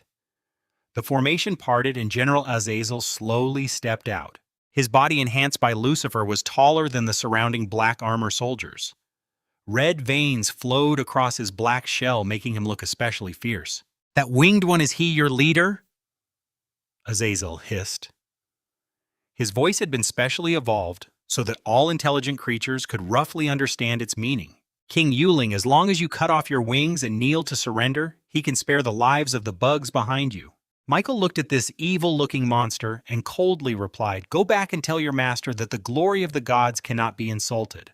And you, these wicked followers helping the evil, will be purified today." "Purified, ha-ha," Azazel laughed, as if he heard the funniest joke. "Foolish creature, you don't understand how great the power of the king is. Since you seek death, he will grant your wish."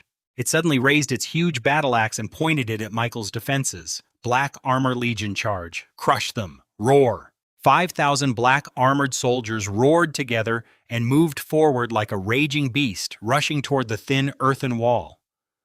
"Fire arrows," the human commander shouted. Whooshing sounds. Dozens of bone arrows shot toward the charging army. But most were deflected by the hard black shells with a tinkling sound, and only a few lucky ones hit the cracks in the shells, but they couldn't cause serious damage. The Black Armor Legion's charge was unaffected. "Hold steady, spearmen. Prepare to meet the enemy." The frontline ant soldiers nervously gripped their weapons. They stuck thick wooden spears into the ground in front of them, forming a simple barricade. In an instant, the dark tide crashed against the earthen wall. Boom! The first human and ant-built defense line was shattered like paper under the first assault of the Black Armor Legion. Kill. The black armored soldiers swung obsidian weapons, fighting fiercely with the allied soldiers. From the start of the battle, it was one-sided.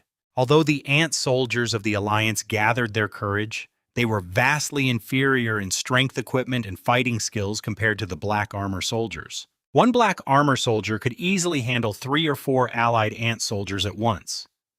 Their battle axes could easily cut through the rough shells of the Alliance soldiers. But the Alliance's wooden spears and stone axes had little chance of causing real harm to them. The situation for the human warriors is even worse. Although they are more agile, their weak bodies are like fragile porcelain on the Ant-Man's battlefield. Any careless move could shatter them into pieces. Screams, shrieks, and the cracking of shells echoed across the entire battlefield. The Allied forces line was shrinking quickly and being swallowed up. "Lord Angel!" the human commander shouted anxiously. Michael did not move. He quietly watched the battlefield, seeing his soldiers fall one by one.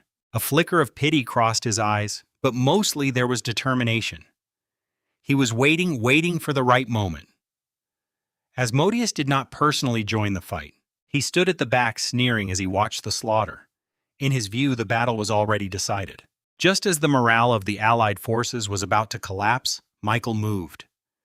His radiant wings suddenly spread open behind him and he soared into the air, flying directly above the battlefield. God said, "Let there be light."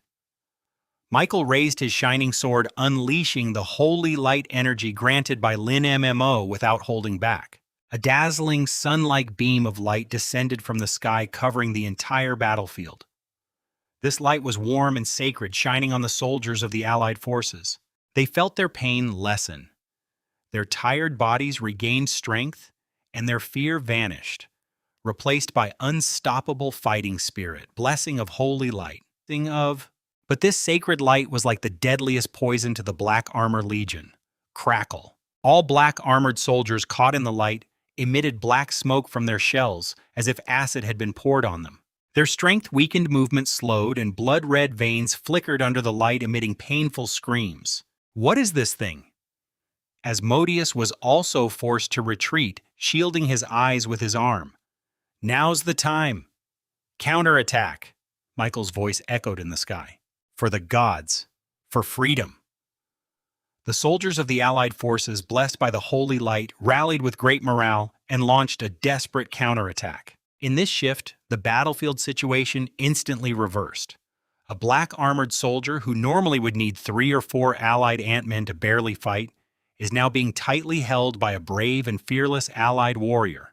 Another companion takes the opportunity to smash open its light-corroded shell with a stone axe. Michael, like a god on the battlefield, does not join the direct fighting. Instead, he flies constantly in the air. He carefully casts small blessings of holy light into the most intense areas of the battle. At the same time, his light sword emits white blades of light, targeting and killing black armored officers trying to regroup. Damn it! Azazel finally reacts from the shock of the holy light. It roars loudly, leaps high into the air, jumping over 10 meters, swinging its battle axe straight at Michael in the sky. Come down here. Michael's eyes sharpen. He doesn't dodge or block, but swings his light sword to meet the attack. Clang! The light sword and the giant axe clash fiercely in midair, bursting with bright light and a loud explosion. Michael feels a huge force from the sword, and he is knocked backward, flying out.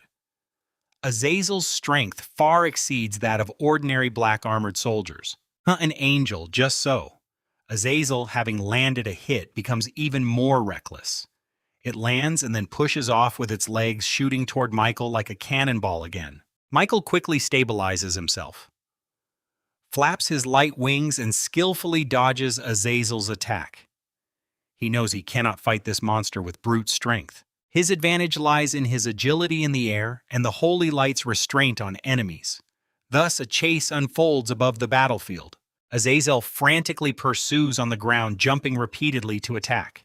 Meanwhile, Michael deftly dodges in the air, occasionally counterattacking with his light blades, while continuously providing holy light support to the allied forces below. Because of Michael's presence, the battlefield, which was on the verge of collapse, is pushed back to a state of balance. The black armored army is powerful, but under the pressure of holy light and the relentless counterattack of the allies, they are experiencing their first taste of being unable to advance in the demon city. Lucifer stands on the massive foundation of the Tower of Babel. This great tower, which he named Babel, is already taking shape. Countless ant-men slaves and human workers like ants carried huge stones, groaning in pain under the overseer's whip. He looked into the distance as if he could see through space to the battlefield repeatedly washed by holy light and dark tides. A messenger hurriedly ran toward him and knelt at his feet. King General Azazel's army has been stopped. That angel has strange powers, weakening our soldiers and strengthening the enemy. Lucifer's face showed no surprise, only a colder gaze. Azazel? You still disappoint him? He whispered, his tone calm and emotionless. He's just an ordinary being. Even with power, he can't understand the true nature of strength. He turned around and looked at the kneeling messenger. How much longer? How much longer? The messenger was momentarily stunned. How much longer until Azazel's army is completely defeated? Lucifer asked. The messenger was terrified and trembling as he replied, based on the current rate of losses, at most half a day. The Black Armored Legion will collapse. Half a day. That's enough. Lucifer stepped down from the tower base and headed toward the depths of the demon city. He didn't give any more orders, nor did he show anger or anxiety. He walked calmly, as if the collapse of his most elite army was just a trivial farce unrelated to him. He reached his private chamber, which had no fancy decorations, only a large, smooth, mirror-like wall. Reflected on the wall was his tall, perfect figure. God, his father, he whispered to his reflection. Do you think sending a puppet can stop him? You gave him light, and he will show him what true darkness is. You gave him faith, and he will show him what real despair looks like. He reached out and gently touched the cold mirror surface. It's time. Time for you to see what your perfect creation has become. And it's also time for those ignorant beings to understand that this world doesn't need a fleeting god. He, Lucifer, am their only ruler. He suddenly punched the black obsidian mirror. Crack! The mirror shattered, but the pieces did not fall. Instead, under an invisible force, they transformed into black armor plates, beginning to cover Lucifer's entire body. This was not simple armor. The plates glowed with dark red light, as if alive. Fierce spikes extended from his shoulders and elbows. A helmet that covered his entire face with only 2 crimson eyes visible concealed his final phase. When the last armor piece was in place, a terrifying demon king radiating destruction appeared in the grand hall. He did not bring any guards. He walked out of the demon city alone. He wanted to end this boring war himself. He wanted to personally cut off the head of the so-called angel. Meanwhile, on the bloody battlefield, Michael's face was pale. He kept casting large area holy light blessings which drained him greatly. The fight below was still fierce. The Allied soldiers fought bravely, driven by faith and holy light refusing to retreat. The soldiers of the Black Armor Legion, weakened by the holy light, became more frantic. They abandoned defense and only attacked wildly. Every second, many lives were lost. Green and red blood stained the barren land into a terrifying muddy swamp. Behind the camp, in a corner that seemed out of place amid the chaos of battle, a young man named Noah watched silently. He was also a descendant of humans cast out of Eden, but he was different from others. He did not like fighting or killing. He preferred to build things with his own hands. He was a natural craftsman. While others were tense or excited about the battle, his eyes were filled with deep worry and sadness. "Why does it have to be like this?" he whispered. "Aren't we all children of the gods? Why must we kill each other? This war has no winners." "Noah, what are you thinking?" "Come help. Carry the wounded down." A female tribe member responsible for logistics shouted at him. "Oh, okay, I'm coming." Noah snapped out of his thoughts, ran over, and together with others, carried a wounded allied ant-man whose limbs had been cut off and was crying out to the makeshift medical station at the rear. Here, a few older human women were using crushed herbs to treat the injured soldier's wounds. But this was barely effective against the tough shells of the ant-man. Noah looked at the struggling, suffering ant-man, then at the distant battlefield, which looked like a giant meat grinder. A thought grew clearer in his mind. Violence cannot solve problems. Killing only brings more hatred and death. Whether it's Lucifer or Lord Michael, they are both too powerful. Their power has gone beyond what this world should have. Their wars will ultimately destroy only this world itself and all living beings living in it. We must find a way. Noah's brow furrowed tightly. We need to find a path that allows everyone to survive. He didn't understand divine blessings or power. He only knew that life is precious, whether it's humans, ant-man, or even plants and trees. He crouched down, picked up a crushed, unknown fern from the blood-stained ground. Carefully brushing off the dirt, he looked at its broken stem, full of pity in his eyes. Suddenly, an indescribable, terrifying pressure of fear spread from the distant horizon. That pressure was 100,000 times more terrifying than all 5,000 soldiers of the Black Armor Army combined. The entire battlefield seemed to be paused. Both the fighting Allied soldiers and the furious Black Armor soldiers stopped, looking fearfully toward the direction of the pressure. In the sky, Michael's face suddenly changed to a heavy, serious expression. He felt the clearest thing. That power, originating from the same source as his, was completely opposite. It was pure darkness and chaos, corrupted by desire and greed, stemming from divine blood. Azazel also stopped attacking. It sensed that familiar yet awe-inspiring presence. Its huge body crawled on the ground, heading in that direction, letting out a submissive roar. The king has arrived! Under the watchful eyes of all creatures, a figure dressed in black demon armor, emanating endless darkness, was slowly approaching from the horizon. He moved very slowly, but with each step the earth groaned and space itself seemed to twist. He didn't need an army or drums. He alone was enough to destroy the world. Lucifer personally arriving on the battlefield. The moment Lucifer stepped onto the battlefield, time seemed to freeze. The soldiers of the Black Armor Army dropped their weapons and knelt down. They showed the most humble respect to their only king. Their bodies trembled out of fear and fanaticism. On the other side, both humans and ant-men, under the overwhelming pressure, found it hard even to stand. Many soldiers lost their strength and collapsed to the ground, their weapons clattering into pools of blood. They felt they were facing not just a creature, but a natural disaster, the end of the world itself. It's over. What kind of monster is this? Despair spread like a plague among the Allied forces. The fighting spirit, fueled by faith and holy light, was instantly extinguished by this crushing power. Michael floated in the air, his face extremely serious. The light wings behind him, under the influence of the dark aura, grew dimmer. He stared fixedly at the slowly approaching figure. That was Lucifer, the fallen one who stole divine blood, the tyrant who enslaved the entire continent and his destined enemy, Michael. Lucifer stopped and stood before the two armies. He made no sound. His words echoed directly in everyone's mind. Should he call you his foolish brother, or a new dog beside the father? His voice was full of mockery and contempt. Michael took a deep breath, forcing himself to suppress the discomfort caused by the opponent's intimidating presence, and responded in the same way. Lucifer, you blasphemous thief of divine grace, your tyranny ends here. Today he will, in the name of God, completely purify you. Purify me. Ha ha.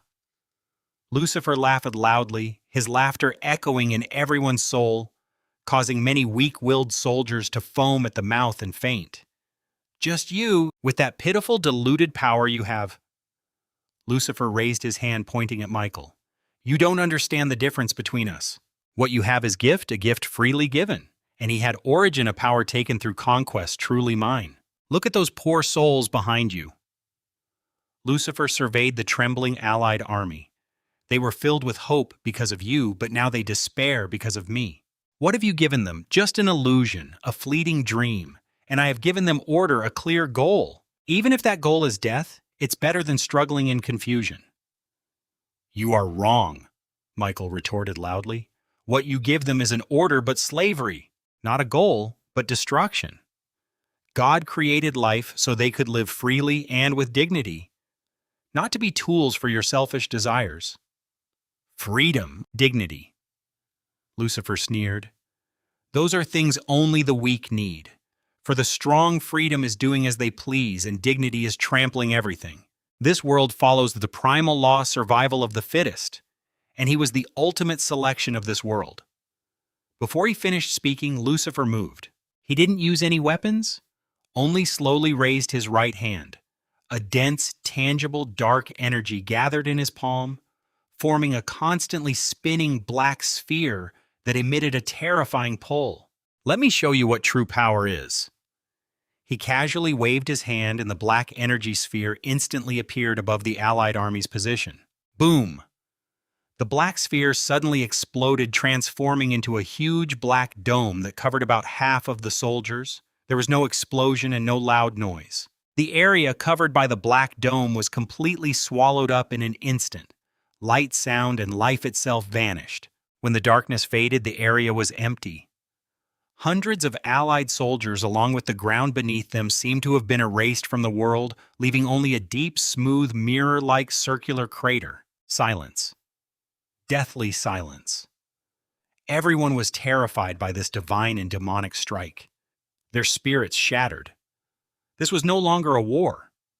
It was one-sided destruction. Did you see that Michael, Lucifer's voice echoed again? This is the difference between us. He only need a thought to make them vanish. And you have to use your pitiful holy light to bless them one by one. How laughable.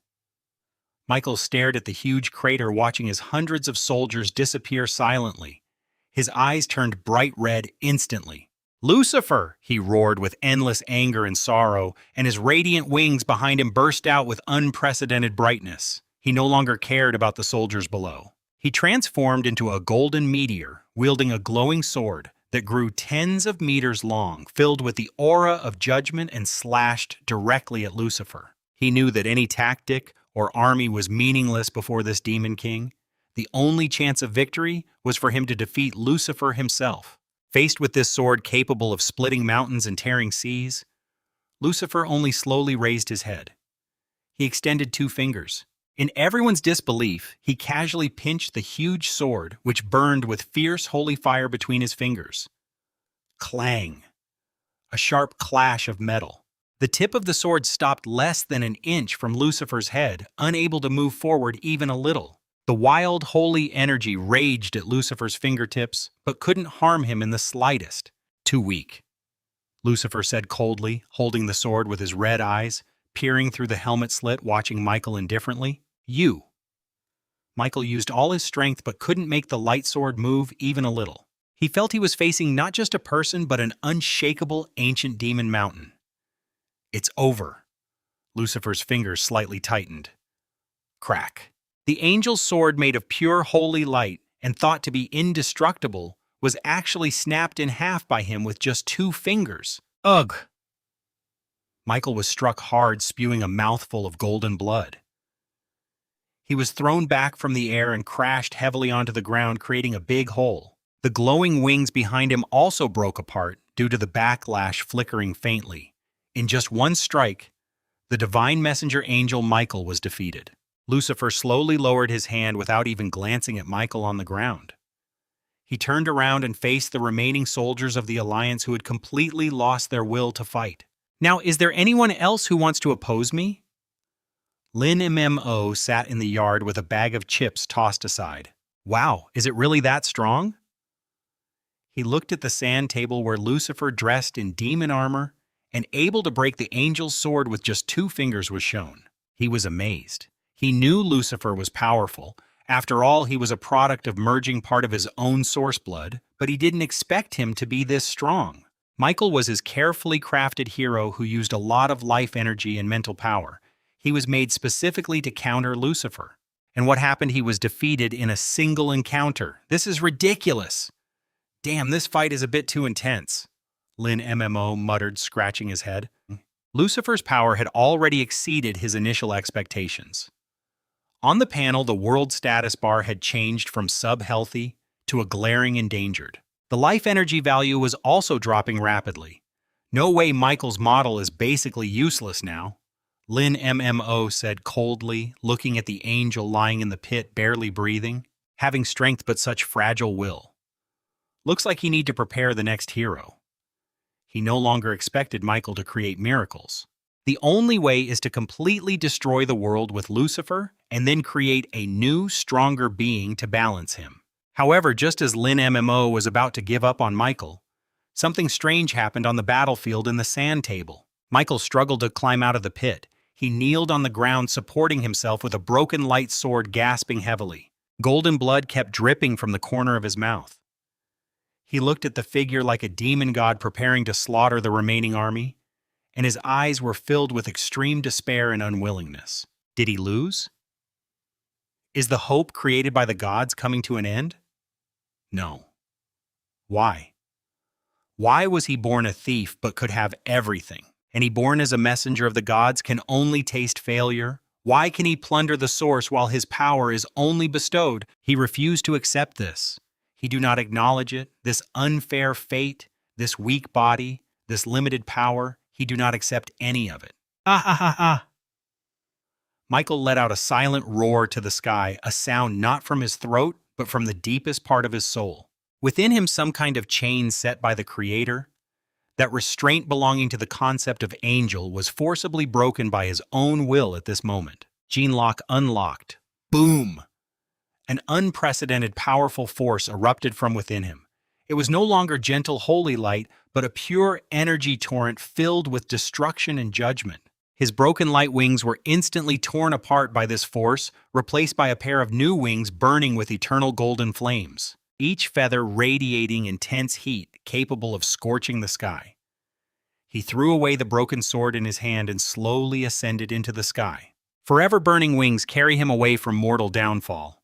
His voice was cold and commanding, echoing through heaven and earth. He was no longer the compassionate angel, but a being of higher level sharing the same origin as Lucifer. Lucifer, who was about to make a move, suddenly turned around.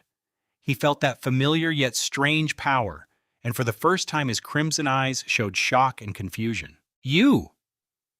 Michael ignored his shock. He raised his right hand and a sword of golden flame slowly formed in his grasp. The symbols of prayer on the sword were gone, replaced by the chain of laws representing the universe's most basic order. With this blade he judge all. Michael opened his eyes, his gaze now cold and full of judgment.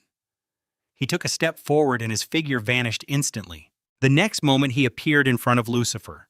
The judgment sword in his hand, powerful enough to cut through laws, swung fiercely. Lucifer's pupils shrank and he instinctively raised his arm to block. Clang! A loud noise, as if tearing the world apart, echoed out. This time Lucifer's invincible demon body was forced back 100 meters by the sword. His armored arm shattered bit by bit and black demon blood splattered for the first time.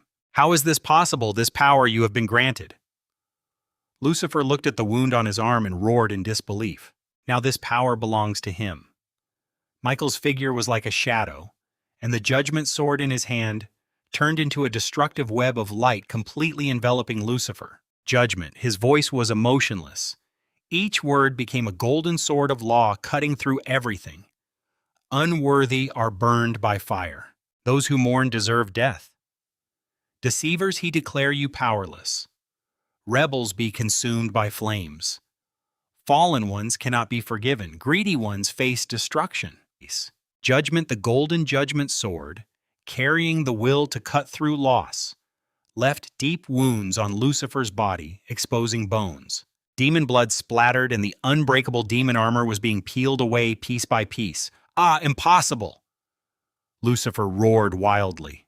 He couldn't accept that he was being pushed into such a corner by what he once saw as a mere insignificant failure. The golden flames and the law of judgment seemed to be his natural enemies purifying his proud demon form. He could feel his strength rapidly fading. If this continues, he will truly be judged completely. Since that's the case, Lucifer's crimson eyes flashed with madness. Let's destroy everything together. Michael. He gave up his defenses and allowed a sword beam to pierce his shoulder. At the same time, he gathered all his strength above his head. A ball of energy filled with endless darkness and resentment quickly expanded. This black sun, with a long tail flame like a fallen star, roared toward Michael and the allied forces behind him. Wherever it passed, space shattered inch by inch and the ground turned to scorched earth. Just the aftershock from it caused many soldiers' bodies to collapse and melt away. This was a blow capable of destroying the world. Faced with this apocalyptic scene, Michael's eyes remained calm and steady. He held the judgment blade with both hands and slowly raised it above his head. He didn't create a destructive, earth-shaking display like Lucifer. He simply poured all his faith, will, love, and protection for this world into this sword. Holy light, please guide him, he whispered softly, and swung the strongest final sword of his life. Guardianship Judgment. A seemingly ordinary, extremely restrained golden sword light shot out from the tip of the sword. This sword light had no overwhelming power or fiery heat. It was like a ray of morning sunshine, warm and peaceful. But it was this very sword light that, upon contact with the black disaster star, burst out a brilliance that made the entire world pale. There was no earth-shaking explosion. In that moment of contact, light and darkness began the most primal, silent annihilation. The black energy dissolved in the purifying light.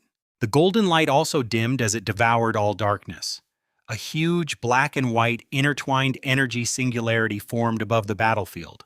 It was madly devouring everything around it. Space, matter, energy, even time. The entire world of the battlefield trembled and twisted violently under the pull of this singularity. The sky was torn apart and the ground was overturned. No, this can't be. Lucifer watched as his full-strength attack was actually blocked by the opponent. And this led to a situation where both sides were willing to destroy themselves, causing a roar of disbelief. He could feel his strength being rapidly drained by that strange point of light.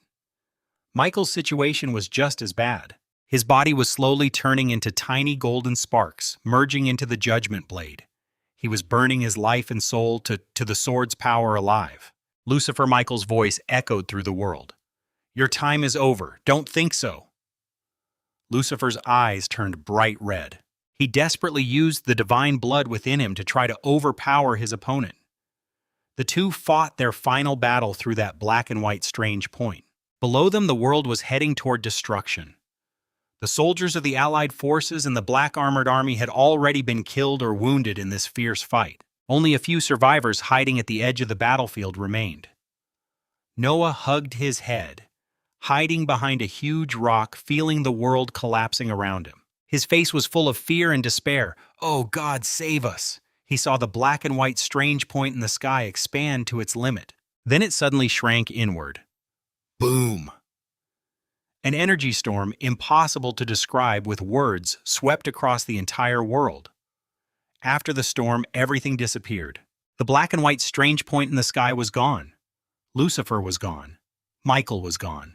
The entire battlefield, along with the land within hundreds of miles, turned into a huge, bottomless crater. It was as if a piece of the world had been forcibly torn away. After a long time in the center of the crater, two faint points of light slowly rose. One was dark red, full of chaos, violence, and unwillingness. The other was pure gold, full of peace, warmth, and protection. These were the remaining most fundamental soul imprints of Lucifer and Michael, after their physical and energy forms had vanished. They tangled and repelled each other, unable to completely destroy one another. Finally, under the influence of some universal rule, the golden light slowly floated up into the broken sky and disappeared. The dark red light, however, roared in defiance, sank into the depths of the earth, and also vanished. A long-lasting, decisive war that determined the fate of the world ended in a way that left both sides hurt and destroyed. The world temporarily returned to peace, but this peace was silent and dead. Noah crawled out from behind a rock, staring blankly at the devastated, hellish scene before him. Tears silently fell. Everyone was gone. All the people had died. Brave tribespeople, fierce ant-men, mighty angels, terrifying demons, everything was over. Only he and a few survivors remained lost and confused in this broken world. Why did it end like this? Noah knelt on the ground, crying out in despair. He looked up at the sky, which was also shattered and full of cracks. God, did you see this? Is this the result you wanted? For the first time, he questioned and resented the unseen God. In the yard on the control panel of the sand table, the life energy value had fallen to an all-time low, less than 10 points. The world status had turned blood red and showed imminent collapse. Lucifer and Michael's final attack had far exceeded his expectations. These two had grown strong enough to threaten the very survival of the sand table world. The energy cycle system of the entire sand table world was completely disrupted, rules broken, and the ecological chain severed. If no rescue was made in just a few hours, this world would fully die and revert to a barren, lifeless sand table. Then Lin MMO would have wasted his efforts in vain. Damn, I really raised two good sons, Lin MMO muttered bitterly. At this point, there was only one way left. Break to rebuild, die to rebirth. He looked at the sand table where Noah, the small figure kneeling and crying out, was. Kid, you're lucky. Lin MMO took a deep breath and made a major decision. He was going to perform a complete formatting of this world, a great cleansing. Lin MMO stood up, walked to the faucet, and filled a large basin with clear tap water. He looked at the water surface shaking in the basin, and then at the miniature world on the sand table, his eyes becoming very complex. Within it, there was the first single-celled organism he created, the first fern he guided through evolution, and the first human he personally shaped. Although they were just data in the sand table, but watching them evolve, develop, build civilizations, and start wars, Lin MMO had already invested real feelings. Now he was about to destroy all of it himself. Sigh, he said, being a god is really not an easy job. But reason told him this was the only choice. Just like a computer infected with a virus, after removing the virus, the system becomes badly damaged. The best way is to reinstall the system. The war between Lucifer and Michael is the most terrible virus in this world. Although the virus has been removed, the entire system is about to collapse. He must format it and start over. Noah, it's up to you. Lin MMO's gaze fixed on the surviving human craftsman. He was one of the few sparks of reason and kindness remaining amid this disaster. The new world needs such a guide. Lin MMO concentrated his mind and issued a divine decree to Noah, the first and last since the war began. This time the decree was no longer a stern command or mysterious revelation. It was a pure message filled with compassion and warning. Desperate Noah knelt on the ruins, silently protesting to the sky. Suddenly a grand and sorrowful voice rang directly in his soul. The world is about to be cleansed. Sin and glory will be drowned by the flood. Noah was stunned. He recognized this voice. It was the voice of the true God that had appeared when Lord Michael descended. God, is that you? Noah responded, trembling. Go, his child. The voice did not answer his question, but continued. Go to the highest mountain, cut down the hardest trees, and build a great ark. Gather your people and every pure creature on this land. Choose one pair of each and bring them onto the ark. After 7 days, the water valve of the sky will open and the depths of the earth will split. Heavy rain will fall for 40 days and nights, flooding everything. The ark is your only hope for survival. The divine message ended abruptly. Noah stood there, stunned, his mind echoing with those words. A great flood to destroy the world, to drown everything. He looked up at the sky. Though broken, it was clear with no clouds. He looked around. The land was dry and scarred. Is this real? Or is it just a hallucination caused by his grief? But the powerful sense of authority and mercy felt undeniable. Arkansas. Noah whispered to himself. He remembered his lost family, the lively Garden of Eden, and the war between angels and demons. This world has truly become corrupt. Maybe a complete cleansing is the only way to find peace. He understands now his God. Noah slowly stood up. His confusion and anger replaced by a heavy sense of duty. He stopped questioning why this was happening or doubting God's plan. The only thing he could do now was survive and carry the spark of life in this world together. He turned and ran toward where the survivors gathered. Everyone listened to him. The Lord has spoken. He shared the divine message with the few remaining survivors who were also lost and hopeless. What a flood to drown the world. Noah, are you crazy? Why would God do this? Has he abandoned us? The survivors didn't believe him. Some thought Noah was spreading false rumors. It's true, he heard it clearly. Noah explained urgently, "We don't have much time, only 7 days. We must build the ark immediately. But where can we find so much wood? We only have a few dozen people. How can we build a giant boat in 7 days to survive the flood?" An older craftsman asked, pointing out the practical problem. Noah was silent. Yes, it seemed almost impossible. Just then, Lin Mmo stepped forward again. He used up his remaining mental energy to activate his authority as the creator god. He forced the creation of a forest in the Sandbox world, those in the remote areas that survived the war by a process of forced growth. In front of Noah and the survivors, huge, ancient trees, dozens of meters tall, suddenly appeared on the distant horizon. These trees were as hard as iron, making them the best material for building the ark. At the same time, Lin Mmo used a kind of inspiration to inject the coordinates of surviving land animals and insects untouched by Lucifer and Michael's corruption into Noah's mind. Miracle. It's a miracle. The survivors, seeing the forest appear out of nowhere, all knelt in shock. They finally believed Noah's words. God had not abandoned them. God was guiding them. Quick, everyone move now. Noah immediately organized everyone. Men cut down trees. Women and children find the creatures God pointed to. We must complete God's task within 7 days. Under the threat of death and inspired by the miracle, this group of survivors showed unprecedented strength. They worked tirelessly day and night. Noah used his natural talent as a craftsman. Under his command, a huge, sturdy ark was built at an incredible speed on the highest mountain peak. The Noah's Ark was born. Lin Mmo looked at the tiny figures in the sandbox, desperately working to survive, feeling a mix of emotions. Hope you can create a better era. The 7 days passed in the sandbox world at a speed many times faster than real time, just a moment outside. When the last plank was nailed into the ark, and the last chosen creatures were brought aboard, Lin Mmo lifted the basin of water. He closed his eyes and slowly poured the water from the basin into the sandbox. For the sandbox world, the sky split open. Infinite floods poured down from the cracks in the sky. At the same time, the dry land cracked open with countless abysses and turbid underground water burst forth. A violent rain fell from the sky and the earth erupted with rushing springs. A true, world-destroying flood has arrived. Boom! The sky and earth are breaking apart. Noah had just led the last of his people onto the huge ark. Before he could catch his breath, the world around him began to fall apart. The sky was no longer the sky, but turned into a giant waterfall. Endless flood waters poured down with a deafening roar. The ground beneath their feet cracked open into deep, bottomless canyons. Murky underground water, smelling of sulfur, burst out like a giant beast, quickly swallowing everything at the foot of the mountain. "Close the door! Hurry!" Noah shouted at the people still at the entrance. A few strong men worked together using all their strength to slowly close the heavy wooden door, then locked it tightly with a large bolt. Bang!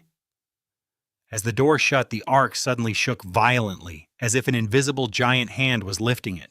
Inside, everything plunged into darkness and chaos. People's screams and animals' restless roars mixed together. "Don't be afraid. Everyone stay calm. Noah lit the torch he had prepared earlier. The dim yellow light pushed back some darkness and helped calm the people and animals. God is with us. We are chosen. We will survive, he shouted loudly to encourage everyone. The ark caught in the raging flood shook and bobbed like a helpless leaf. Through the lookout window sealed with transparent crystal stones, Noah saw a scene he would never forget. The flood had already covered the highest mountain at his feet. The entire world had become a vast, turbulent ocean. All the symbols of the past cities shining with glory, the towering Tower of Babel, the huge crater left by Michael and Lucifer's battle, all remnants of civilization and scars of war, were swept away by the flood buried beneath the water. Sin and glory at this moment lost their meaning. The world was being reset. Inside the ark, a young child cried loudly, frightened by this apocalyptic scene. His mother held him tightly, trembling herself softly, praying, "God, please calm your anger." Noah walked over and knelt beside her. Gently, with his rough hands made from building the ark, he stroked the child's head. "Don't be afraid, child," he said softly and firmly. "This is not destruction, but new life. After the flood, we will have a new, clean home." He wasn't sure if he was comforting the child or himself. Days passed, one after another. Outside the ark, there was endless wind, rain, and thunder. Inside the ark, a different scene unfolded. After the initial chaos and fear, the survivors led by Noah began to rebuild order. They counted supplies, divided food and fresh water fairly. They cared for the animals that had also survived, feeding them and cleaning up after them. These animals were no longer just prey or wild beasts. They were now companions sharing the future of the world just like the people. Noah showed great leadership. He was fair, kind, and wise. He organized people to strengthen the ship's compartments and repair parts damaged by the storm. He encouraged everyone to share their knowledge and skills in the small space. Older craftsmen taught young people how to identify wood and use tools. Older women taught young girls how to weave and prepare herbs. Noah himself recorded stories about the Garden of Eden, Adam and Eve, angels and demons, and God's will on smooth wooden boards. He wanted to pass down this history. He wanted future generations to know where they came from, what they had experienced, and where they were headed. The spark of civilization was preserved on this shaky ark in the most primitive and resilient way. 40 days and nights finally passed. The rain stopped. The world fell into silence. Noah opened the top deck hatch. Blinding sunlight poured in, making him squint. He climbed onto the deck and looked around. All he saw was endless ocean. The water was as calm as a mirror reflecting the clear blue sky. The air was filled with the fresh scent of rain-soaked earth. All the dirt and grime had been washed away. "It's over!" a tribe member cried happily. "We are alive." Everyone rushed onto the deck, cheering, hugging, and celebrating this hard-won new beginning. Noah also showed a rare, happy smile. He walked to the edge of the boat and released a carefully raised, pure white bird. The bird circled in the sky a few times, chirped clearly, and then flew off into the distance. Many days passed. The ark still floated on the endless ocean. People started to feel anxious. When will the water go down? Where is the land? How much longer must we drift? Every day Noah climbed onto the deck, looking out into the distance, hoping to see the shadow of land.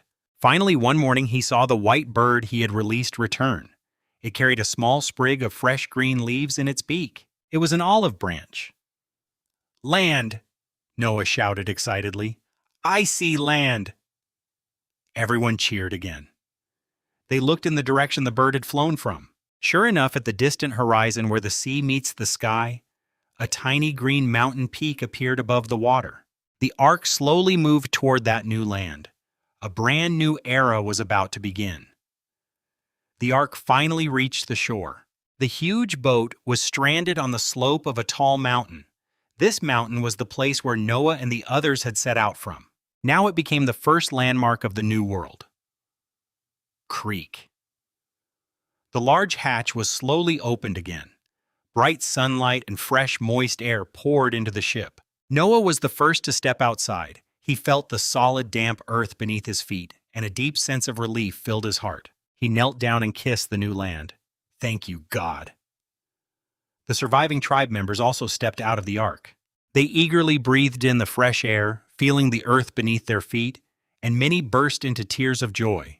Animals that had been confined in the ship's hold for a long time also couldn't wait to come out rushing into the forest and shouting happily as they regained their freedom. Looking around, the whole world looks like a freshly painted watercolor. The sky is a clear blue, and the land is rich black soil left behind by the flood. In the distance, the mountains have turned green again. Everything is full of wild, primitive life. The traces of the old world have been completely erased. There are no more cities, no more wars, no thrones made of bones, and no land stained with blood. What should we do? A young man asked Noah, looking at this world that felt both familiar and strange, feeling confused. Noah stood up, brushed the dirt off his clothes, and looked determined. The first thing we need to do is survive. He pointed to the huge ark. This ship is a gift from the gods, a safe place for us, and the foundation for rebuilding our home. We will dismantle it and use its wood to build our first village. Then we will clear the land, plant the seeds we brought, find water sources, and learn to hunt again. We want our children and grandchildren to live and grow on this land. Under Noah's leadership, the survivors began the hard work of rebuilding their home. They took apart the wooden planks of the ark and built simple wooden houses on the hilltops to protect themselves from storms and wild animals. They cleared the first fields and planted the few grains they had brought from the ark. The men formed a hunting team carrying simple weapons, carefully exploring this dangerous new world.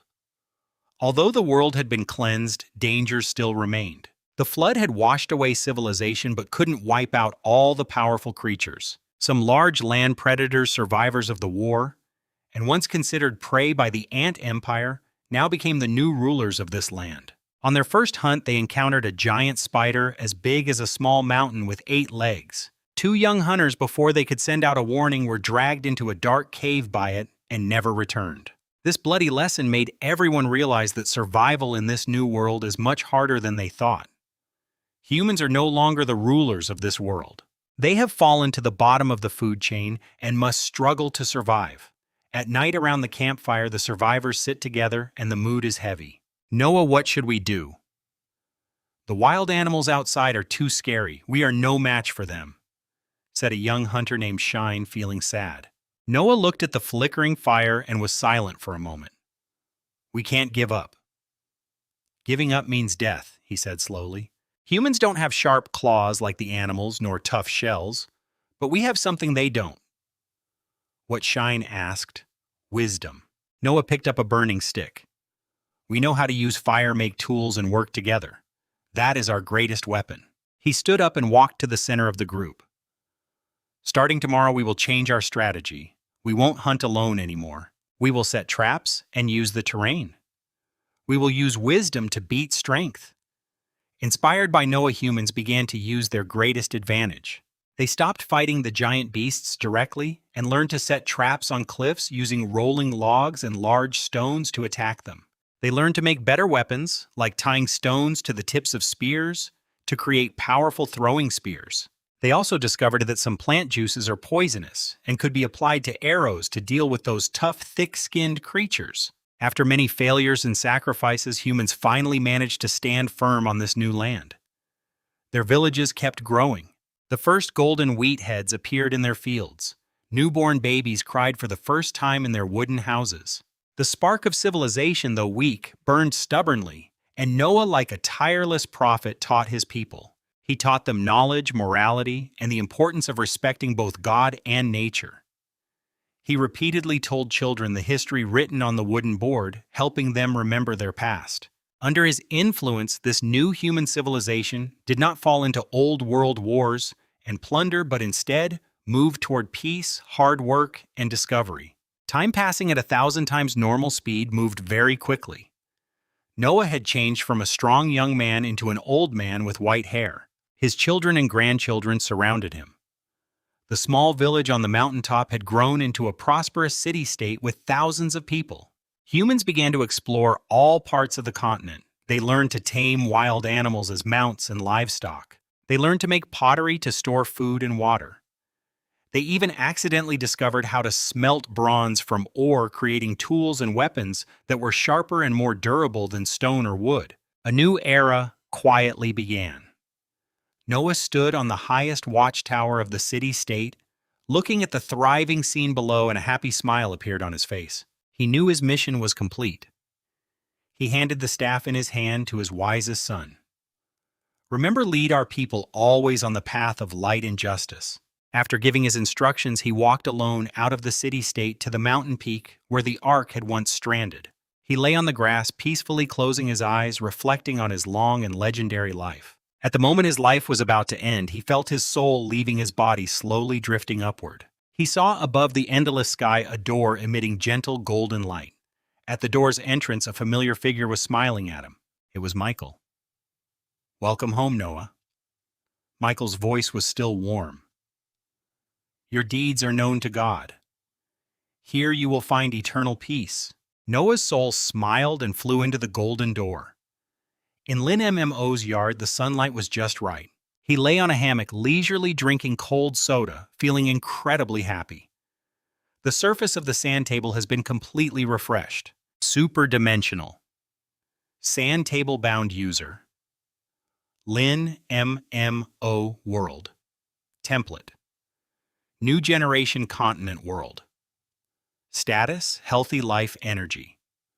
158.77. Holy light energy. 25.6. Darkness energy. 23.4 current evolution speed. 10,000x after the Great Flood's reset and several centuries of recovery, the world on the sand table has finally regained health, and it is more vibrant than before. The value of life energy has reached an all-time high. Lin Mmo casually absorbed some of the life energy, a powerful and pure warm current flowing into his body. He could feel every cell in his body cheering with strength, speed, and mental power, all improving in every way. Awesome. Now he could handle anything, not just cancer. He could probably survive a truck crash unscathed. The profession of Creator God offers benefits far beyond just extending life. Besides life energy, 2 new energy bars appeared on the panel: Holy Light Energy and Darkness Energy. These represent the remnants of the souls of Michael and Lucifer after their demise, which evolved into new things. Lin Mmo discovered that these 2 energy bars symbolize the new rules of this world, rules that come into play after death. He focused his mind on the sand table. He saw that when a human or other creature dies, their soul leaves the body. Then the soul is pulled by 2 different forces. If the creature was kind, diligent, and followed Noah's teachings in life, its soul would be guided by a warm golden force rising into the sky and entering a realm called heaven, made entirely of pure holy light energy. There Michael's soul imprint would transform into that of an archangel, welcoming them and granting eternal peace.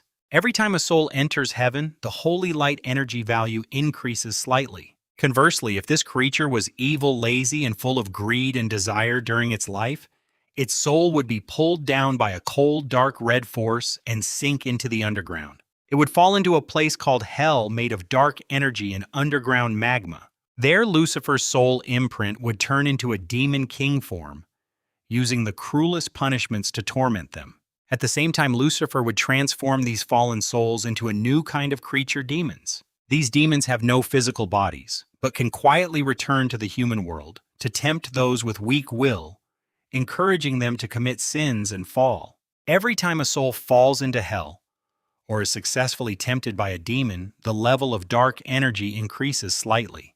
"Just as I expected," Lin Mmo said, amazed. He did not interfere at all. This afterlife system was entirely created by the soul imprint of Lucifer and Michael, evolving naturally under the rules of the world. Even after death, they continued their eternal game in different places. One tried to bring people to heaven and the other to hell, while also recruiting followers. For Lin Mmo, this game was a great opportunity because both holy light energy and dark energy could eventually be absorbed and transformed into the purest form of life energy. This created a perfect sustainable energy cycle. While living creatures' activities and civilizations produce life energy, after death, based on their actions in life, their souls contribute either holy light energy or dark energy. It's like a one fish, 3 benefits situation. Lucifer, Michael, you 2 are really his good sons. Lin MMO watched with interest as this new world entered the Bronze Age. Humans as the only intelligent race developed very quickly. Although there was competition among them, large-scale wars were rare. More often they engaged in trade and cultural exchange. Under the influence of heaven and hell, the entire civilization maintained a high moral standard. But where there is light, there must be shadow. Lucifer's demons are diligently working on their KPIs. In a bustling city called Babylon, a young merchant named Ning Lu lost all his wealth after a business failure and is sitting in a tavern drinking alone. Why he worked so hard? Why did he lose to that sneaky guy Ning Lu angrily pounds on the table? At that moment, a tempting voice echoes in his mind. Do you want to get back everything that belongs to you? Who's talking? Ning Lu looks around cautiously. Do you want to have 100 times, 1,000 times more wealth than him? Do you want to make everyone who looked down on you kneel at your feet? The voice continues to tempt. Yes, of course he want to. He dream of it. Ning Lu's breathing quickens. Good. You just need to do him a small favor. A nearly invisible demon made of black mist whispers in Ning Lu's ear. The next day, Ning Lu's rival, while transporting goods, encounters a strange mountain landslide, losing everything. Meanwhile, Ning Lu quickly amassed a large fortune using a mysterious lending method far beyond the current era, becoming the richest merchant in Babylon. He begins to grow greedy and domineering, using money and power to corrupt officials and suppress rivals. At night, lying on a bed made of gold and being served by many beauties, he feels his soul slowly turning dark, sinking deeper into the depths. So groups of people with fire and skills moved toward the deep land of the continent, establishing new settlements. Hundreds of years passed, and several large and small city-states appeared on the Sandbox continent. Problems also arose. Oh gods, the people of Het City-State have taken our water source. Great Creator God, please send your divine punishment. The barbarians of Stone Cliff City-State want to enslave us. In Lin MMO's God's eye view, he could see such troublesome incidents almost every day. Without a leader like Noah or a strict ruler like Lucifer, the darker side of human nature started to show.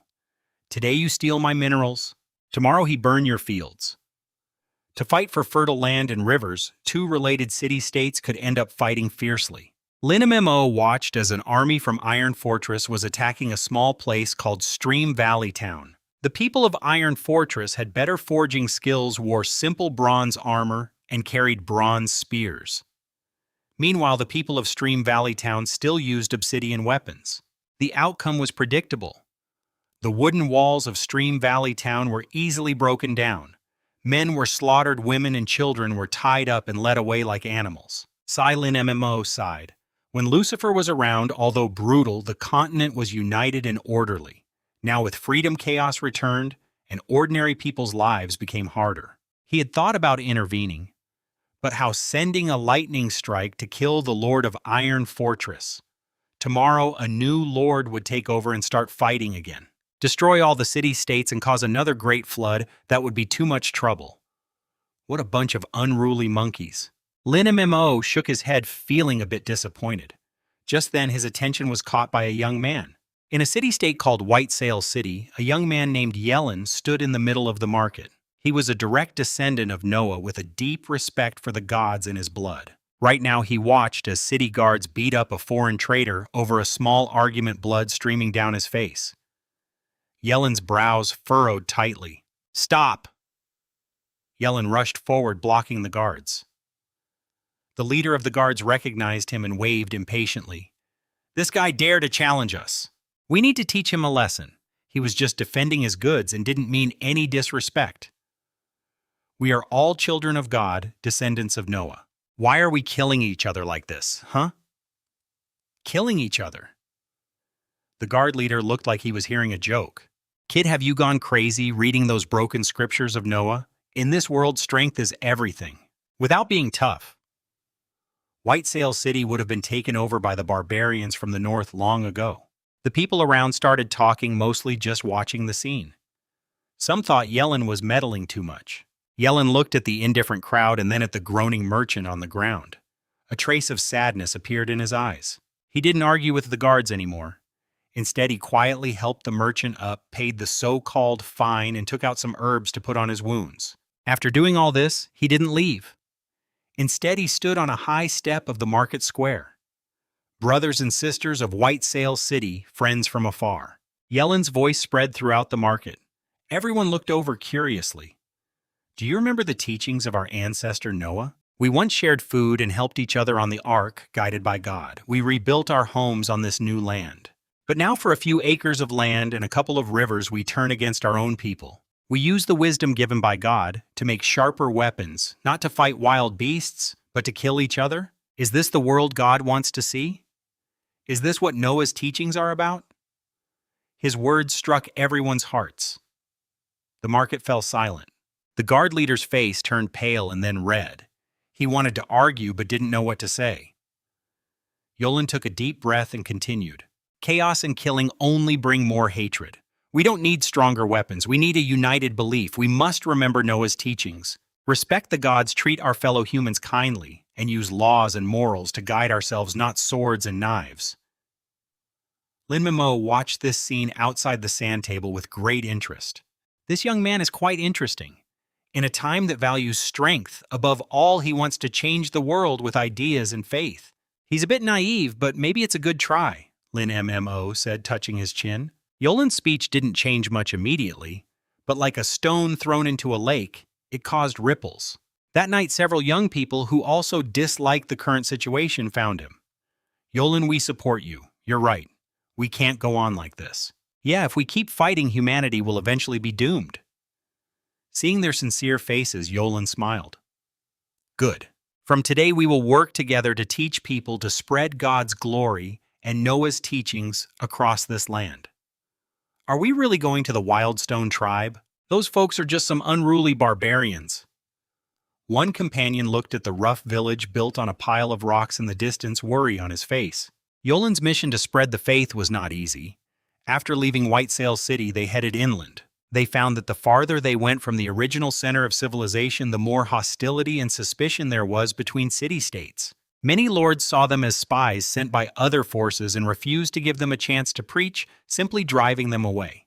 Because they are unreasonable, that's why we must go. Yolenda's tone was calm. He patted his companion's shoulder. God loves everyone.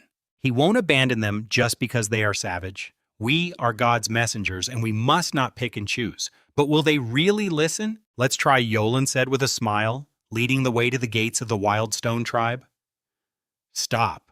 Who are you? The guard at the gate raised his stone spear, alert and wary. We are servants of God coming from the east, hoping to spread his message and bring peace to this land, Yolen spoke confidently. Servants of God. The guard looked them over with suspicion and mockery in his eyes. Our Wildstone tribe only believes in the strength of the strong. Want to enter? Fine. Beat him in a fight. With that, the guard swung his stone spear and charged at them.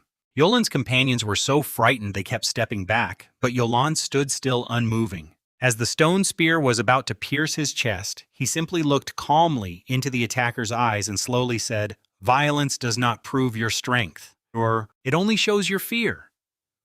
The guard's movement suddenly froze. He had never seen anyone like this, facing death yet showing no fear at all.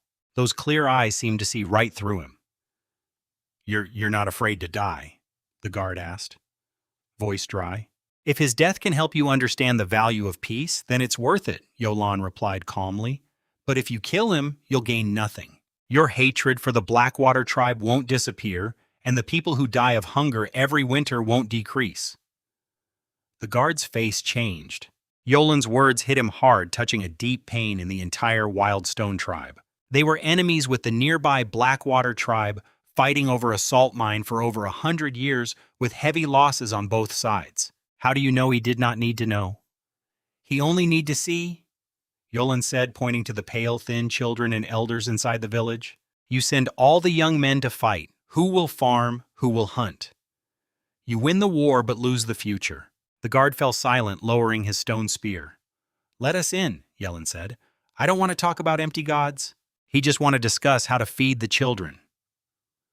Finally, the guard moved aside. Yolen and his companions stayed with the Wildstone tribe for a whole month. He didn't start by giving grand speeches. Instead, he and his friends helped the women and children clear new fields, taught them how to make better fishing tools, and used the herbs they brought to cure many sick people. As the tribe gradually lowered their guard and began to accept them, Yellen would gather everyone after daily work to tell stories of their ancestor Noah and share God's teachings. He told them that God gave humans wisdom not to destroy each other, but to create together. He told them that neighbors are not enemies, but partners who can exchange what they have and need. The Blackwater tribe has skins and furs they lack, while they need the food that the Blackwater tribe urgently requires. Why can't they sit down and have a good talk? These simple truths are easy to understand, yet they shine like a bright lamp, illuminating the eyes of people blinded by hatred and poverty. A month later, when Yellen was about to leave, the leader of the Wildstone tribe personally saw them off at the gate. "Master Yellen, you are right," said the bearded man with respect in his eyes for the first time. "We will try to send someone to talk with the Blackwater tribe. No matter the outcome, thank you." Yellen nodded with a smile. Outside the sand table, Lin MMO watched everything unfold. "This guy has something," Lin MMO sincerely admired. Yellen, unlike Michael, did not possess divine power, nor did he steal the essence of the world like Lucifer. What he had was wisdom, courage, and a truly kind heart. But what he achieved was beyond the reach of power. He was changing the world in a gentle, nurturing way. Over time, Yellen's fame grew larger. He traveled to every corner of the continent, planting seeds of peace and faith. More and more people became his followers. They organized themselves voluntarily and established the Noah's religion, honoring Yellen as the first high priest. The teachings of the religion were simple, centered on Noah's advice. Respect the gods, love your neighbors, obey order, and work hard to create. Under the influence of this religion, the chaos that had lasted for hundreds of years across the continent began to ease. Many formerly hostile city-states signed peace treaties and resumed trade. The whole world was quietly changing. On Lin MMO's sand table, the growth rate of life energy increased again because of this rebuilding of order. That day, the aging Yalen returned to the starting point of his journey, White Sail City. Now he was the most respected person on the entire continent. He gathered all his devout followers and stood in the center of the city-state to announce a major decision. "People of the gods, we have a unified faith, but we still lack a sacred place for us to look up to together." Although old Yalen's voice was a bit hoarse, it still carried strength. He had decided to build an unprecedented grand temple in the center of the continent on the plains purified by floods. It will be the foundation of our faith and a symbol of our peace. As soon as he finished speaking, hundreds of thousands of followers erupted into thunderous cheers. Temple, temple, temple. The church was born. Feeling great, Lin MMO absorbed the large surge of life energy that flowed into him, feeling a pleasant sensation through his 36,000 pores. With the establishment and growth of the Noah Divine Church, the entire Sandbox world entered a relatively peaceful and prosperous period. The efficiency of producing life energy reached a new high. He stood up and walked to the large water tank left by the landlord in the yard. Lin MMO grabbed the edge of the tank with one hand, focused his energy in his dantian, and slightly bulged his arm muscles. Rise. The heavy water tank was easily lifted over his head with one hand, and the water inside hardly swayed.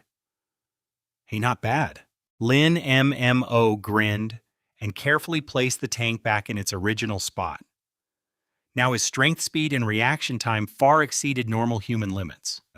But after the thrill, a feeling of emptiness washed over him. He sat back in the wicker chair and once again focused his consciousness on the Sandbox panel. Life energy, 325.41.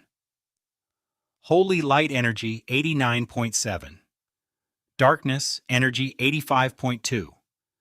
The energy was abundant, but he noticed a problem. Recently, after absorbing life energy several times, besides making him stronger and faster, it seemed to bring no significant change. It was like a bottle already filled with water.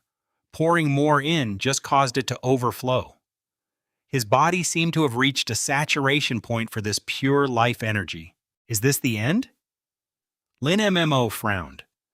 He was not content just to be a strong superhuman. He wanted cooler abilities.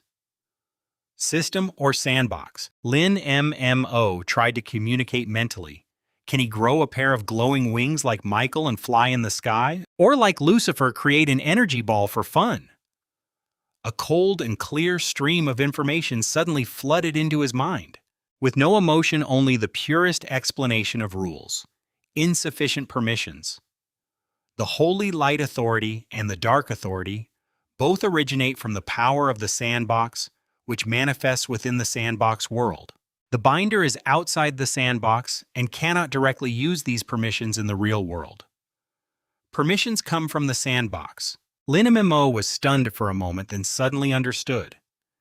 It turns out that the divine blood authority inherited by Michael and Lucifer is essentially the same as his own, both using the power of the sandbox. And what about himself? He is the creator and energy source of this game world, but because he is outside the game, he cannot use those game skills in reality. Am he just a backstage admin and a human-shaped power bank? Lin MMO couldn't help but laugh bitterly. What is this visible but intangible? The power clearly comes from himself. Yet he can only watch the little characters in the sandbox use it freely. Suddenly he remembered another hidden danger inside his body. He calmed his mind and looked inward. Under the nourishment of abundant life energy, every organ in his body was full of vitality except for a small cluster of cells in a corner that looked out of place. It was those cancer cells that had almost taken his life before. When he first absorbed the life energy, many of these cancer cells were killed, but the remaining ones, after repeated washing with life energy, underwent strange mutations. They no longer spread wildly and invade, but instead learned to coexist with normal cells. They even managed to absorb a small amount of life energy to strengthen themselves, forming a bizarre symbiotic relationship. Lin MMO could feel that as long as he wanted, he could mobilize the vast amount of life energy to completely eliminate this last stubborn group, but he hesitated. Remove them and then what, he could no longer die now. His body had reached a bottleneck of strength. Keeping these cancer cells, though, just a thought, was also a kind of special souvenir, a reminder of how he went from a near-dead ordinary person to where he was today. Forget it.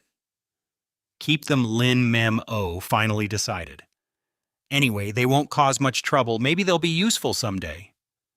Having solved this problem, his thoughts returned to how to gain extraordinary power. Since he cannot directly access the authority, is there another way? He once again asked the sandbox. This time, the information flow gave a vague but promising answer.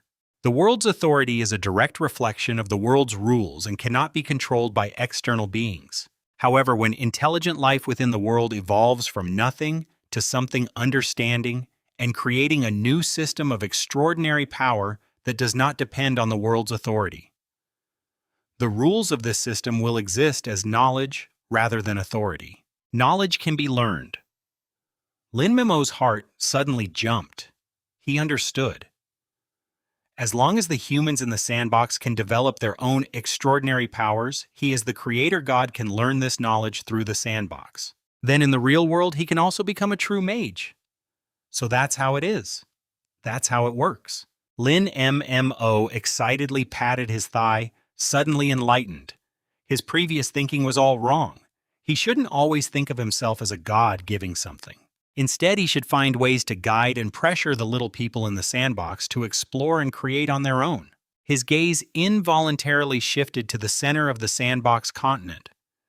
There, on a vast plain, the foundation of a huge building was faintly visible. It was the remnants left by Lucifer when he built the Tower of Babel, still towering into the clouds. Night fell, and White Sail City was brightly lit. The elderly high priest Yellen was praying devoutly before a statue of Noah in the simple new church of the faith. He was very old now, with white hair and beard, and his face was full of wrinkles.